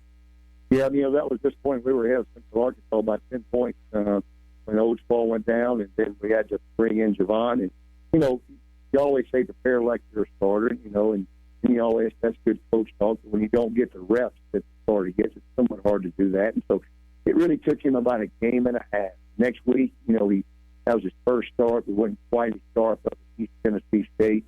But after that game, we really I thought he really came into his own. Not only a good game manager, but the guy can make plays with his arm and his legs. And I just thought he's had an incredible career. A senior year, made first team all OVC. And the kid's just a special human being, though, on top of being a really good player. Fine Christian young man who's got his priorities in order. So just really excited for him.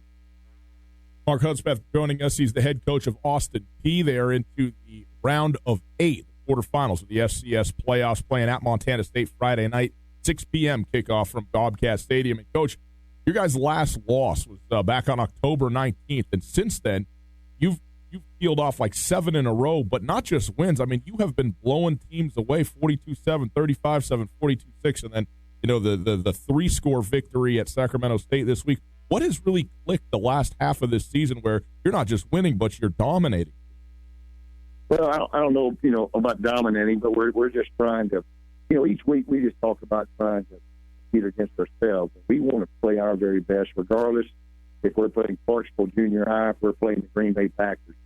If we feel like we've played our best, played with relentless effort, then, we can sleep at night and hold our heads up high. So we're always just really competing to play our best regardless of the opponent. And we'll have to play our best this week if we want to, have a chance to hold our heads high, because we're going against, obviously, the best team we've played thus far this year.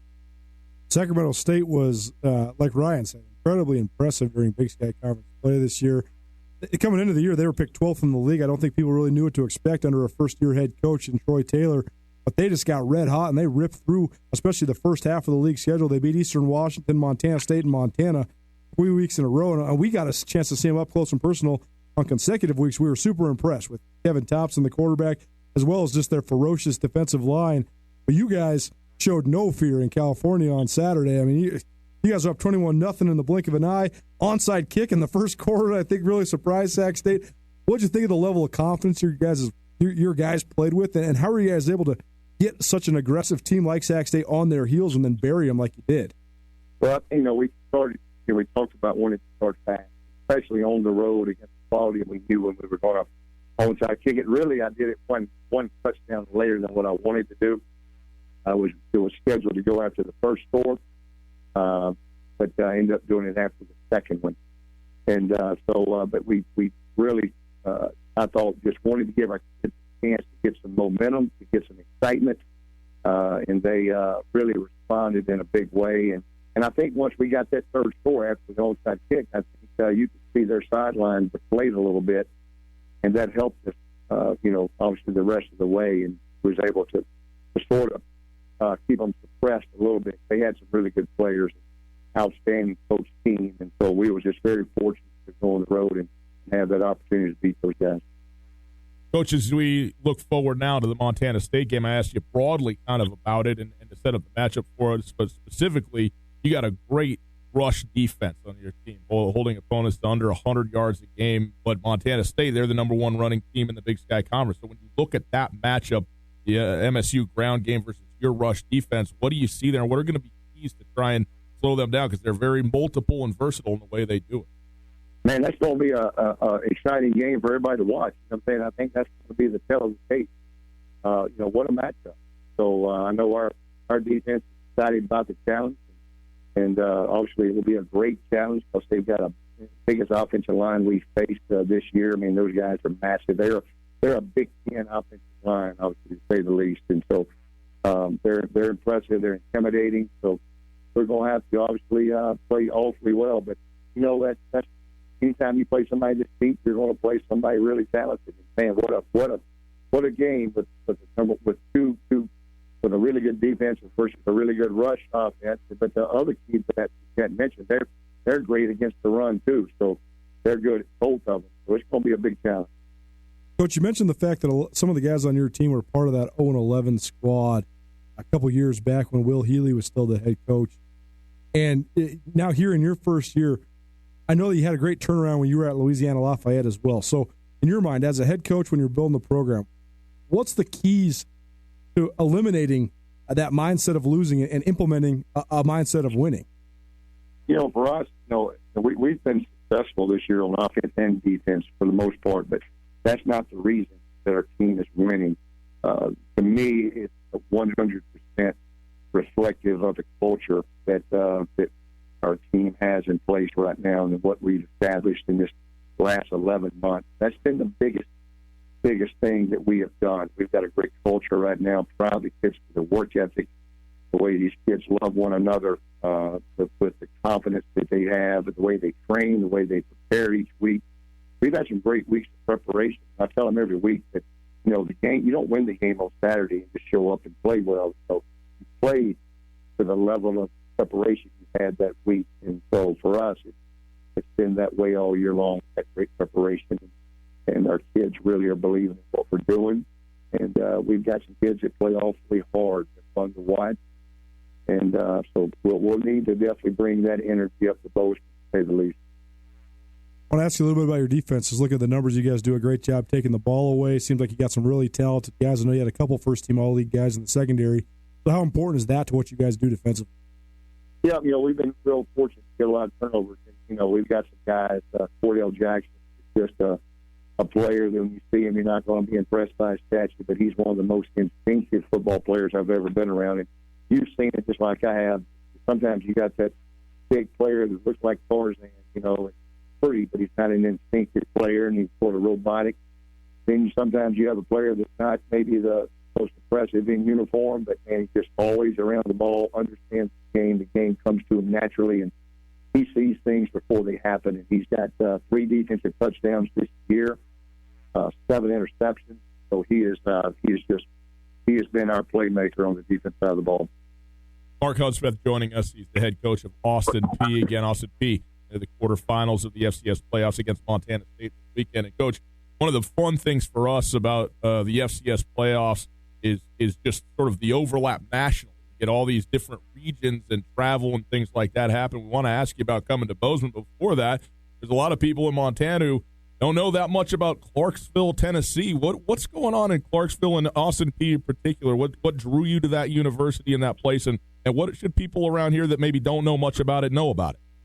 Yeah, let me tell you a little bit about Clarksville. It's about 40 miles northwest of Nashville. So we get into Nashville quite a bit to watch the Predators and obviously the Titans, and there's a lot of obviously music industry and entertainment there. So that's a fun place to go. But oh man, is there anything better than a Preds game? I mean, that's where it's at, right? How about that? And then imagine that down south. You got some ice, actually. Right, amazing. Yeah.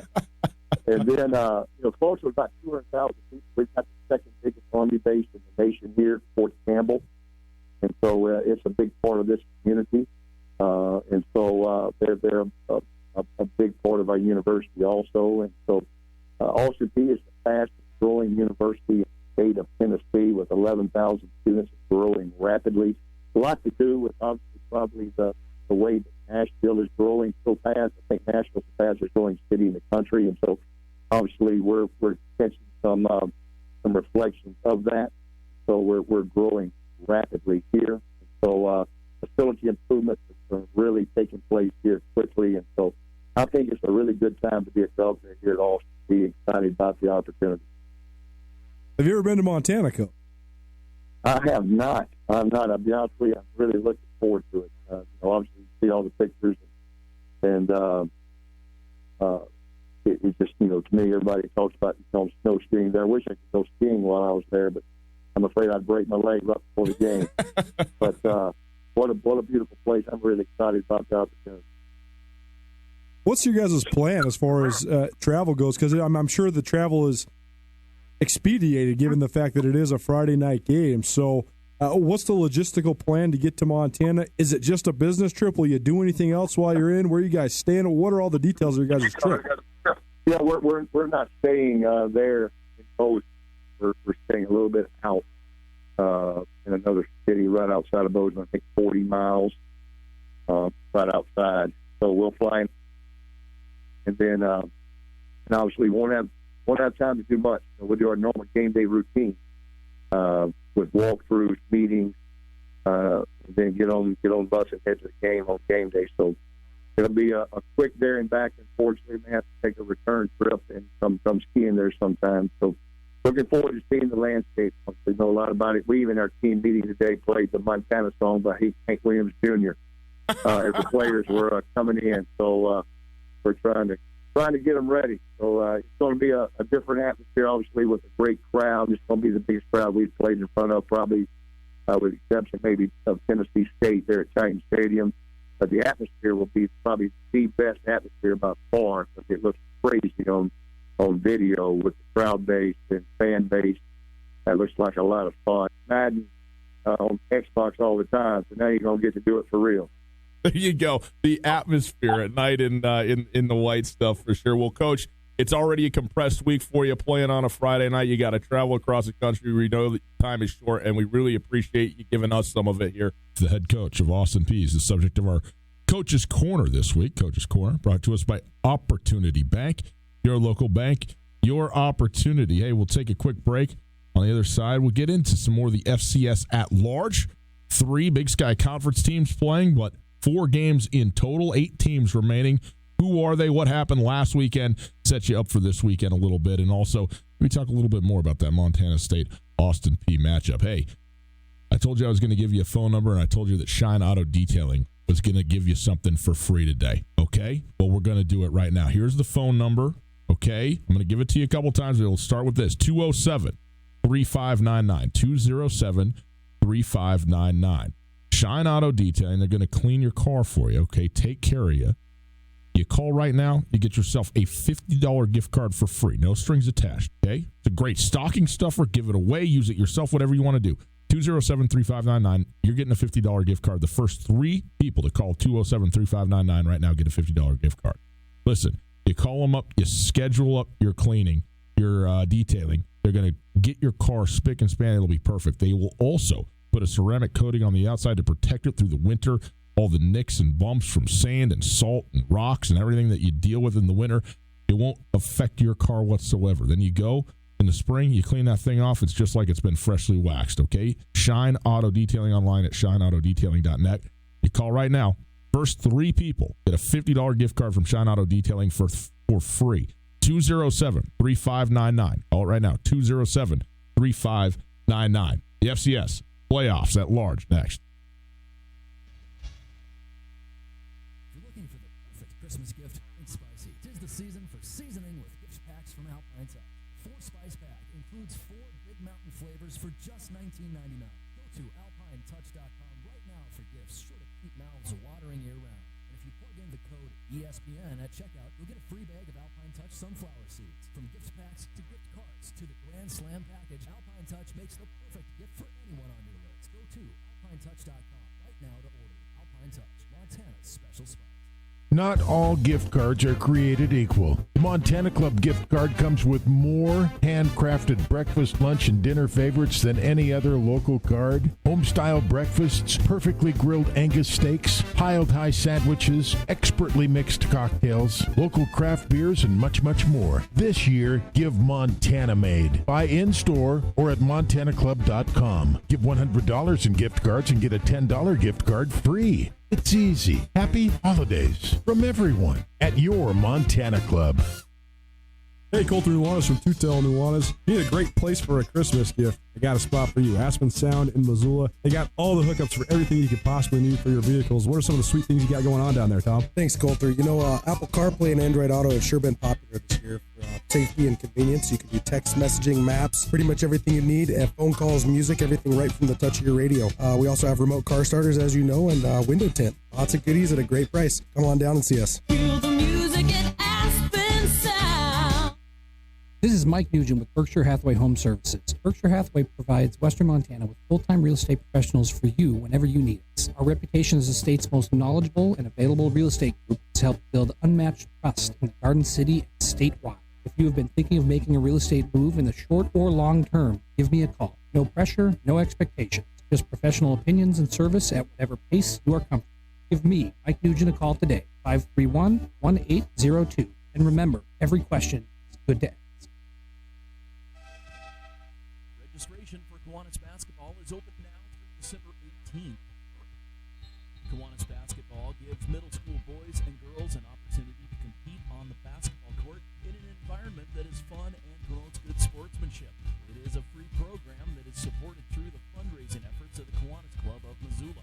Visit MissoulaKiwanis.com for info and to register.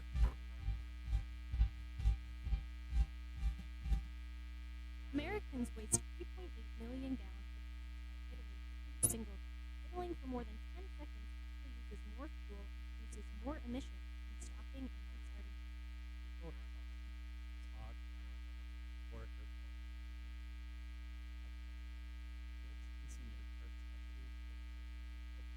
The next time you're stopped for more than 10 seconds at the train, getting coffee, or picking your child up from school, please turn your vehicle off.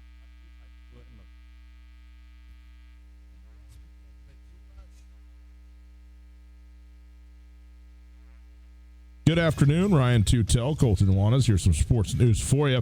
Playoff football continues this weekend in the Treasure State, and the Big Sky Conference has 3 teams in the FCS quarterfinals. One of those teams is the number 6 Montana Grizzlies, who were into the quarterfinals for the first time since 2011 after routing Southeastern Louisiana 73-28. It was an epic day on offense. In total, 10 touchdowns, 8 of them offensive for the Grizzlies. Dalton Sneed looked back to full health as he finished with 459 yards and 5 touchdowns, a career high in terms of passing yardage for Dalton Sneed. He threw 303 of those yards and 3 touchdowns to Samori Toure. Samori Toure surpassed Joe Douglas's single-game school record of 279 receiving yards set in 1996. He also passed the all-time best FCS playoff record set in 1996 as well by Randy Moss. Samori Toure won for the record books on Saturday. The Grizzlies win sends them to the quarterfinals where they will face Weber State in Ogden on Friday night. Number 5, Montana State scored 47 unanswered points against number 25, Albany, to move into the quarterfinals for the first time since 2012 with a 47-21 win. Bobcats will take on upstart Austin P, a team that blasts at 4th-seeded Sacramento State Saturday night. Bobcats host the Governor 6 p.m. Friday night, ESPN 3.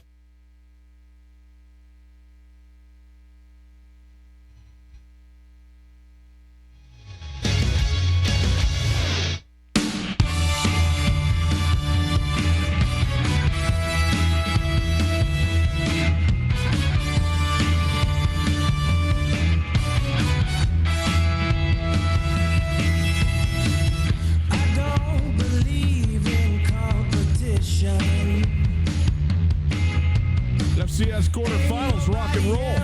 It's Tootell and Nuanez, 102.9 ESPN Radio, 329-1899, 329-1899, the phone number. Happy to have everybody on board. We're broadcasting live from the Kurtz Polaris studios. Kurtz Polaris at 2904 West Broadway in Missoula, Highway 83 in Sealy, online at kurtzpolaris.com. At Gus Tootell, at Skyline Sports MT on Twitter.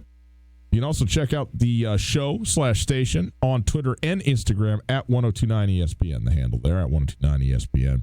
Coulter, we have talked obviously about Montana State.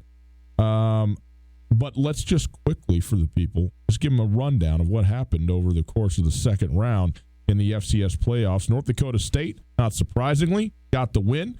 A little closer maybe than people might have guessed. 37-13, still a sound victory over Nicholls State. They move on to the quarterfinal. They will host Illinois State. Illinois State beat the first-seeded team to fall, Central Arkansas, in a 24-14 win. So the Redbirds, they're into the quarterfinals, and they head to Fargo. Montana State beat Albany, of course. They will host Austin P, who beat the other seeded team that fell over the weekend in Sacramento State, 42-28. That is one half of the bracket. The other half of the bracket, Weber State hosting Montana. Weber State, again, a 26-20 win over Kennesaw State. The Grizzlies 73-28 over Southeastern Louisiana. And then the final game, Northern Iowa, who lost 38-7, I think, 3 weeks ago to South Dakota State, and was losing 10-0 right off the get in this football game. Somehow turns the tide, doesn't allow South Dakota State to score another point, and wins the doggone football game 13-10, Northern Iowa, over SDSU in Brookings. They go to James Madison. James Madison, a 66-21 win, a dominant win over Monmouth. Monmouth, an outstanding season. It comes to a quick close against James Madison. The UNI, a bit of a stunner, not even that they, in terms of the matchup, but when I saw that it was 10-0 South Dakota State in the first quarter of that football game, I thought, well, here we go again. Like, they just got their number. It's just a bad matchup. And they did not score another point. It was unbelievable. So Northern Iowa into the quarterfinal against James Madison. And again, the winner of that football game will play the winner of the Montana-Weber State game if there was going to be another game at Washington Grizzly Stadium this year. Montana would, of course, have to beat Weber State on Friday night. And then James Madison would need to lose in an upset to Northern Iowa, in which case Montana could host a game. Montana State, they could host as well a third game in the playoffs if Illinois State can pull the upset over NDSU, and then obviously they would have to beat Austin P as well. So there you go. That's a little look at the FCS playoffs in total. And Coulter, when you look at all of this, I want to go back to this Sacramento State Austin P game for just a moment, because that is it was remarkable to us the way that game went, and the 21-0 right off, in the first 10 minutes of the game and so forth and so on. But Montana State, if you're a Bobcat fan, you sit here and you go, well, hey, here we go. We got a big win over Albany. Now the upset happens, so the lower-seeded team that doesn't have a ton of history is coming to Bozeman to play. We get to host another football game on a Friday night. We're in business. We're on the inside track to a national semifinal, and Montana State is on the inside track to a national semifinal. That said, it would be a mistake to overlook Austin P and sit here and think, hey, this is a, sort of an unknown team from a not, great conference. They just went on the road and beat, what was over the course of the entire season the best team in the Big Sky Conference in Sacramento State. Now, I know you've had thoughts about Sacramento State. Can they live up to the hype? Can they do it in the postseason when it matters? Clearly, they didn't. But Austin P is a good football team. Again, as you heard our interview with Coach Hudspeth, 91 yards a game they give up on the ground. Okay? So, I mean, look, even if they gave up 150 yards on the ground. It would be well under what Montana State is used to picking up. It's going to be a very interesting football game Friday. Well, first of all, I think it's worth analyzing the Sacramento State angle of this. Sacramento State drew 19,500 fans for the Causeway Classic against UC Davis. They won against their rival, and that capped their first ever Big Sky Conference championship. That led to them having 15 players named to the All Big Sky team. They had 7 first-team All Big Sky selections. Kevin Thompson was the Big Sky Offensive Player of the Year. He was named a finalist for the Peyton. Troy Taylor, the first-year head coach, was named the Big Sky Conference Coach of the Year. He's probably the front-runner and has the inside track for the Eddie Robinson Award for the National Coach of the Year. And all that seemed to play into detrimental for Sac State. You just wonder if all that stuff, all those accolades, all those distractions took away from their level of focus during their bye week. But I think that the element of surprise or the element of the unknown in football is so profound. We see it in the NFL all the time. So often, you made a comment when we were talking about when Frank Silfo, the head coach at Southeastern Louisiana, was at Tulane and coached guys like Sean King and J.P. Lossman. Sean King, when he was at David, he told me he was Tulane the other day. Tulane. Okay. Well, here we are. No one in Missoula, Montana cares. You made a comment. Sean King was really good for a moment in time. And it was the beginning. Almost every quarterback is just like a pitcher. They're the best when people don't know what to expect from them. The great ones are the ones that get game plans made for them, that get schemed up. And still win. And then evolve and keep getting better and still win. Sac State looked unbeatable the first 4 games of the conference season. Cal Poly, of all the teams, near the bottom of the league, Cal Poly showed the blueprint of what to do to Sac State to let at least the passing game not slice and dice you. Cal Poly, unfortunately, in that game, gave up 378 yards rushing, and Sac State still won going away. But Kevin Thompson went from meticulous surgeon who was shredding everybody to good, but not, this world-beating best player in the country type guy. Yeah. And I think as the talent increased as the season went along, they played a Weber State team that has a ton of talent on defense, especially on the defensive front, and they got crushed. And they were able to bounce back with a couple wins over opponents that they should have won. When you look at the actual matchup, first of all, Austin Peay has the element of surprise because I think everybody underestimated them coming in the bracket. They never been in the playoffs. Nobody even knows who this school is. Where are they? What's Austin Peay? Weren't they the team that lost 45 out of 46? Former governor of Tennessee, man. And everybody knows this. Then, so they have the element of surprise coming in the game, but also matchup-wise, I think the other factor in football is matchup. Yeah. You can not have comparable talent, or you can't have comparable talent. Weber State and Montana have comparable talent. They just don't have it at the right spots for Weber State. Yeah. The worst matchup in the Big Sky for Weber State is Montana. I think that what Austin Peay has, the way that they are built, the fact that they have such great athletes in their secondary specifically, led by the kid who's second in the country in interceptions, Cordell Jackson, who Mark Hudspeth talked about, they were able to man up Sacramento State, and that really put Sacramento State at a disadvantage. But then also Sac State is built to play from ahead, not from behind, period. Their whole game plan, the entire Big Sky Conference season, was score points in bunches, get up by 3 scores, and then just pass rush the pants off of you. They can't operate in the same fashion. Their undersized D-line doesn't work in the same fashion if they're not leading. And when they're down 21-0, it was just game set. Yeah. Elsewhere in the FCS, we went through kind of the results. It is worth noting, North Dakota State, in their game against Nicholls State, it was 14-10 at halftime. And then the Bison kind of ran away with it in the second half. Illinois State, in their victory over Central Arkansas, James Robinson, 37 carries for 210 yards on the ground. Illinois State threw the ball 11 times, just 11 pass attempts. This is like imagine if Illinois State and Montana State ended up playing each other. If Illinois State pulled the upset at NDSU, that would be something else. So, James Madison, by the way, tied 20 21-21. Remember, we were looking at this game. This Monmouth is up early in the game against James Madison, and they're going back and forth, score for score, 21 all, and then 66-21, the final of that score. So James Madison kind of put it on lockdown there at the end, just to give you an idea of the way. We've obviously talked about Montana, Weber State. We talked about the Sac State game and the OSAP result. Montana State moving on. North Dakota State, I mean, they won in a similar fashion as they always win. The element of revenge, I think, as well as the element of how hard it is to beat a team 2 times in 1 year, I think that played a factor in the Northern Iowa-South Dakota State game. I also think that there's a narrative that no one's talking about. South Dakota State has gone from Division II power to Division I upstart to perceived FCS power. They've been in the around the top 5 to top 8 now for about 5 years. That first year when they lost in the first round of the playoffs, Bob Stitt's first year at Montana, that was sort of the baseline for their rise. Then they've been what most people would call elite since then. They haven't done anything in the playoffs.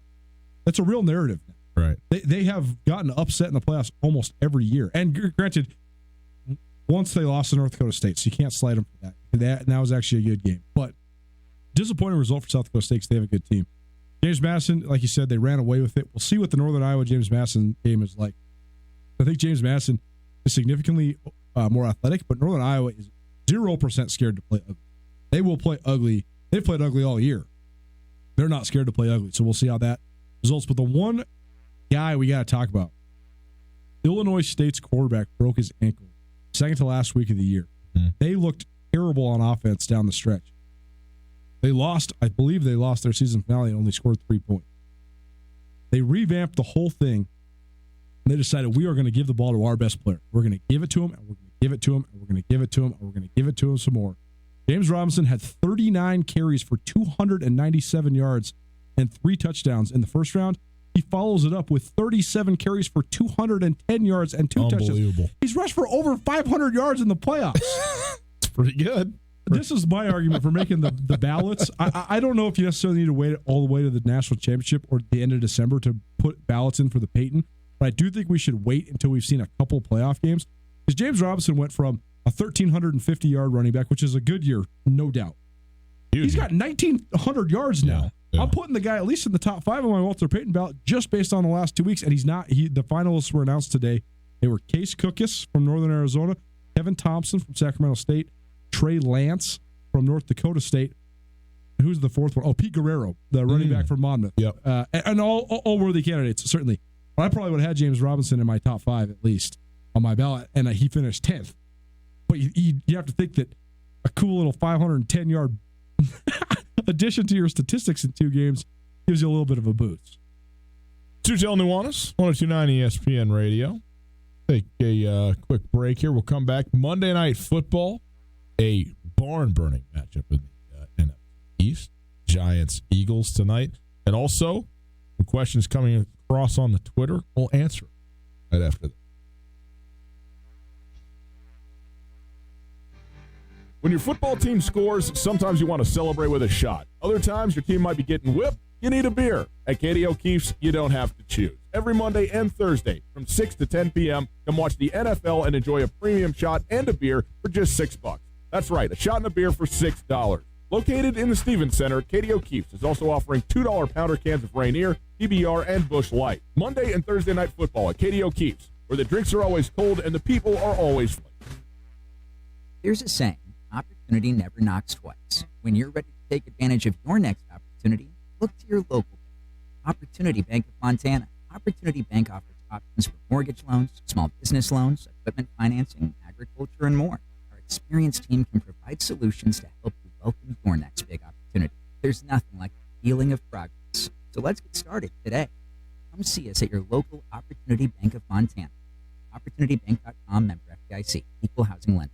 Hey, it's Coulter, and I'm here with Catherine from The Advocates. If you've been in a car accident or need help dealing with the insurance companies, you should give The Advocates a call. They can tell you if you have a case right over the phone. That's right. It doesn't cost anything to call, and we'd be happy to talk to you and assess your situation. You don't want to have to deal with contacting the insurance companies and setting up a claim. We can do that for you. We take the hassle out of the process so you can just focus on getting better. There you go, folks. If you've been injured in an accident, give The Advocates a call. 406-640-4444 or online at MontanaAdvocates.com. You deserve The Advocates. thank you for making Polaris America's best-selling off-road brand. During the Polaris Great American Thank You event, financing is as low as 3.99%, and rebates go as high as $3,500. Live life wide open in a high-performance RZR. Tackle everything from mountains to mud holes, the legendary Sportsman ATV. Get more done with a hard-working Ranger, or elevate your adventure in a versatile Polaris General. Now is the time to get the season's best deals on America's best-selling off-road lineup, with financing as low as 3.99%, APR for 36 months, and rebates up to $3,500 during the Polaris Great American Thank You at Kurtz Polaris, 2904 West Broadway in Missoula and Highway 83 in Sealy. All the best machines, gear, apparel, and accessories to enjoy winter this year are at Kurtz. Go check out their 2020 snowmobile inventory right now, and all the clothing, helmets, gloves, hats, and jackets to keep you safe, warm, and looking great at Kurtz Polaris and KurtzPolaris.com. Rebates valid in U.S. through 12/31/19 on new 2016 through 2020 vehicles. Subject to credit approval. Offers vary by model. See dealer for details. Always wear a helmet. Never drink and drive. Gifts from Florence Coffee Company are as easy as 1, 2, 3. 1, buy a $20 gift card and receive one $5 gift card free. 2, pick up a gift bag complete with mug, coffee, and a $10 gift card, all for only $25. 3, choose from a selection of winter travel mugs. 5% of all gift card sales go to the Montana Food. Go to any Florence Coffee location or go to FlorenceCoffeeCo.com. Florence Coffee Company. Tootell on 102.9 ESPN Radio from Missoula.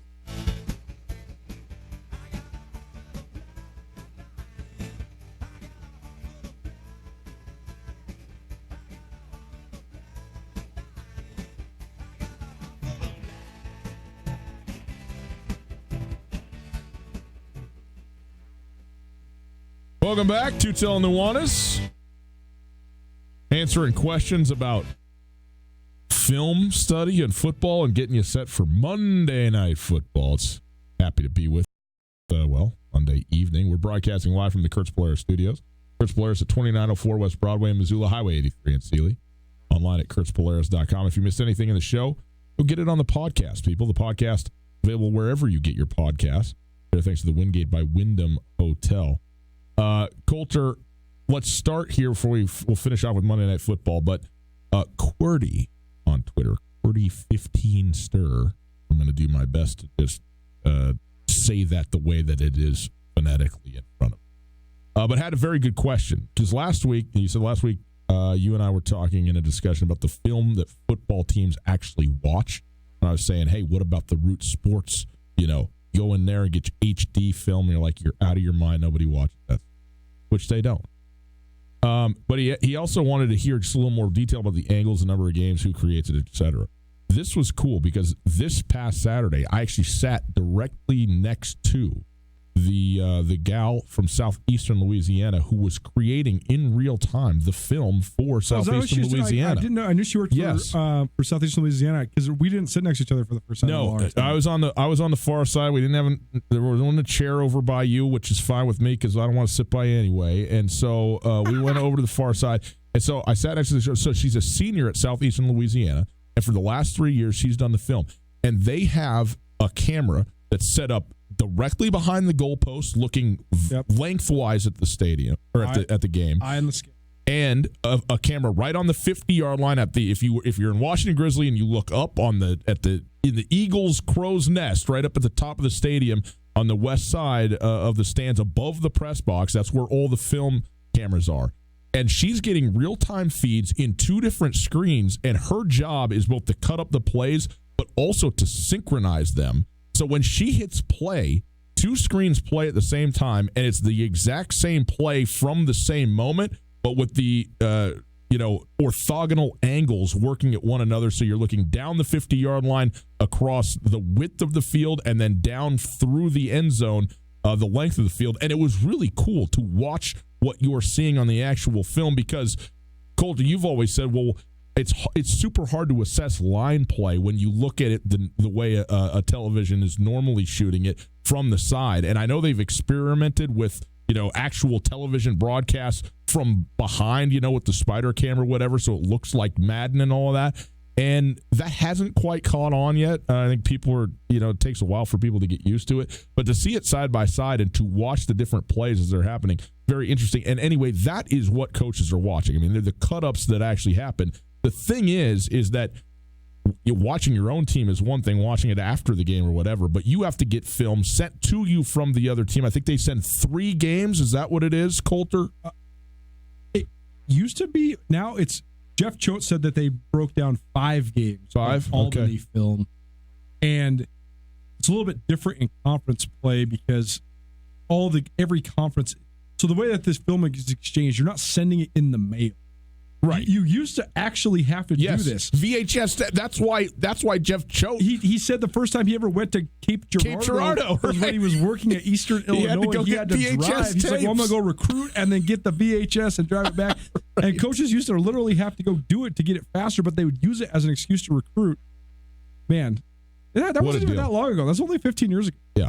Crazy. But I watched the VHS tape over Thanksgiving. So, say for Big Sky Conference, schools just upload all their games to this central deal. It's like a Dropbox. And everybody's got Huddle, or whatever it's called for college football. It's similar to Huddle. She was using Huddle. There you go. But she said that a lot of schools don't use it at the college level. Okay, so regardless, but then you have like this database, and you can go in and download, and you say, okay, I want Portland State versus Eastern Washington. Boom, I got it.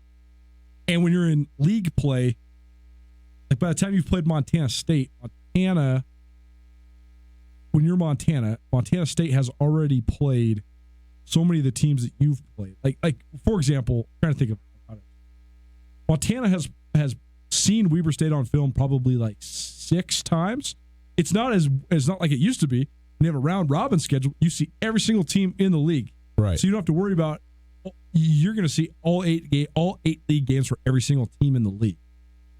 You have the access to it. Whereas sometimes you might not care about watching one side of the ball when you're not going to play that team. But like you said, you could be getting ready for Idaho State, watch their film against Weber, who's a month down the road, and you're getting your initial Weber State scout at the same time. Exactly. And I know that Montana was preparing for North Dakota State for Bob Stitt's first game for months and months and months. A lot of teams in the Big Sky Conference, they take a little extra time every time they see Cal Poly on film to get some tendencies, just because it's such an unorthodox style. Right. So and the way they watch it, they mostly watch the all 22 behind. If you're sitting from in the end zones, right? Because you can see the way that it develops and stuff. Yeah, you can see the line play a lot. Very good. Thanks to Cordy 15ster for the question. And if you have questions, we're always open to them. No guarantees that we'll answer them, but you can do that at 1029 ESPN on Twitter and Instagram. Coulter, tonight, it's actually a big game, despite the fact that it's a game between 2 losing teams. The Giants and the Eagles. The Eagles are 5-7, but with the skid that the Cowboys are on, they're only 6-7 after their loss to the Bears on Thursday night. So if the Eagles can hold serve at home against a 2-win Giant team, they will be tied for the division lead in the NFC East. And what do we know for sure? Somebody out of there is going to the playoffs. 5-7, the Eagles are a 9-point favorite over the Giants. The Giants were 2-2, Coulter, and then have lost now 8 in a row. By the way, Danny Dimes, not so much out for this game, even though Evan Ingram, I heard he was back. Now I heard maybe he's out, but here's what we know for sure. Eli Manning back in the saddle under center for the New York Giants. We'll see how much of an effect that has, if at all, for the Giants. But this is the one that the Eagles, they got to have, man. The Giants aren't good, okay? They're 2-10. This game's in Philadelphia. It's Monday night. You're playing to share the division lead with just 3 weeks left in the season. This is a gots to get it game for the Eagles. They're a 9-point favorite. What do you think about it? The Eagles, to me, are one of the most disappointing teams in the league. They no doubt. Should be better. Yes, they should. I also think that... So should Dallas. So should the Giants. Somehow, some way, sometimes, certain quarterbacks become absolved from criticism. Carson Wentz is there. I don't know. Carson Wentz has got a rifle. Mm-hmm. He's been terrible this year. It is on him to be better. Well, they should be better with him. They also... Now, Zach Ertz, his numbers are way down, and maybe a lot of that is on Carson Wentz. They have had 0 people to throw a football to while the receiver. I mean, Sean Jackson, no longer with the team. Nelson Aguilar has been injured. Alshon Jeffrey has been injured. He's back now, but, That's part of why he's absolved. And also, he's an FCS quarterback. Everybody's like, you're playing in the NFL. You're already way above your high water mark, even though he's a second overall pick. Anyway, enjoy the football game. I hate the NFC East. I got the Eagles winning by 10 on Monday Night Football. Boys and girls, enjoy it. We'll see you tomorrow, December 10th, the greatest day of the year.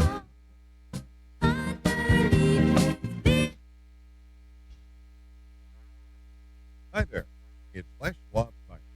Well, more like Les Schwab alignment, brakes, shocks, wheels, and tires. Now, some tire places don't offer. They only sell tires. And we're not sure how they sneak it, because all those services affect things like distributing and shopping. That's why we offer more tires to help you. Stop by or look at appointment at LesSchwab.com. Les Schwab Tire, doing the right thing. On Russell, across from the fairground. No matter how far you may go, there's always one just down the road. Town Pump, ooh, pump it up. Whether you need energy to get you going or a little relaxation to wind you down, Town Pump has it. Red Bull Energy 12-ounce, 3 for $7. And Keystone 15-pack, $8.88. There's a Town Pump right down the road from you. Town Pump, right down the road. Pump it up, oh yeah. More than R.J. Reagan opened up Rankin Brothers singing quality. Those families continue to live to our family, staff, those who buy our. Whether you're traveling glaciers, Yellowstone geysers, or jump into Jayco and experience the best views. Only where a handshake means. Have you been in an accident and have no idea what to do? I'm here with Catherine from the Advocates Injury Attorneys. Unfortunately, people are injured in accidents every day, and dealing with the insurance company can add even more pain to an already bad situation. That is where hiring the advocates can help. Let us guide you through the process and take on the hassles for you so you can just focus on yourself. If you've been injured in an accident, give the Advocates a call, 406-640-4444, or online at montanaadvocates.com. The Advocates are on. The biggest season in sports is shifting into overdrive, and the Desperado Sports Tavern has the fuel you need to make it to the finish line. By now, you've heard that the Despo serves the best wings around, but did you know they have a full menu with burgers, nachos, chicken strips, sandwiches, cheese sticks, and even steaks? Fill your tank, then wash it down with an ice-cold beverage or two. Keep your head in the game with 32 HD TVs and room for the whole crew. The Desperado Sports Tavern on South Russell across from the Y. In Western Montana, we know shopping local matters. And you may think you'd pay more for the quality and customer service that comes with it, but not at Selway Armory. Selway Armory is locally owned with knowledgeable specialists that can answer your questions. In addition to the expertise, though, Selway Armory also has a bigger selection and lower prices than the box store. When you're in the market for firearms and accessories, save money with the experts at Selway Armory. Selway Armory,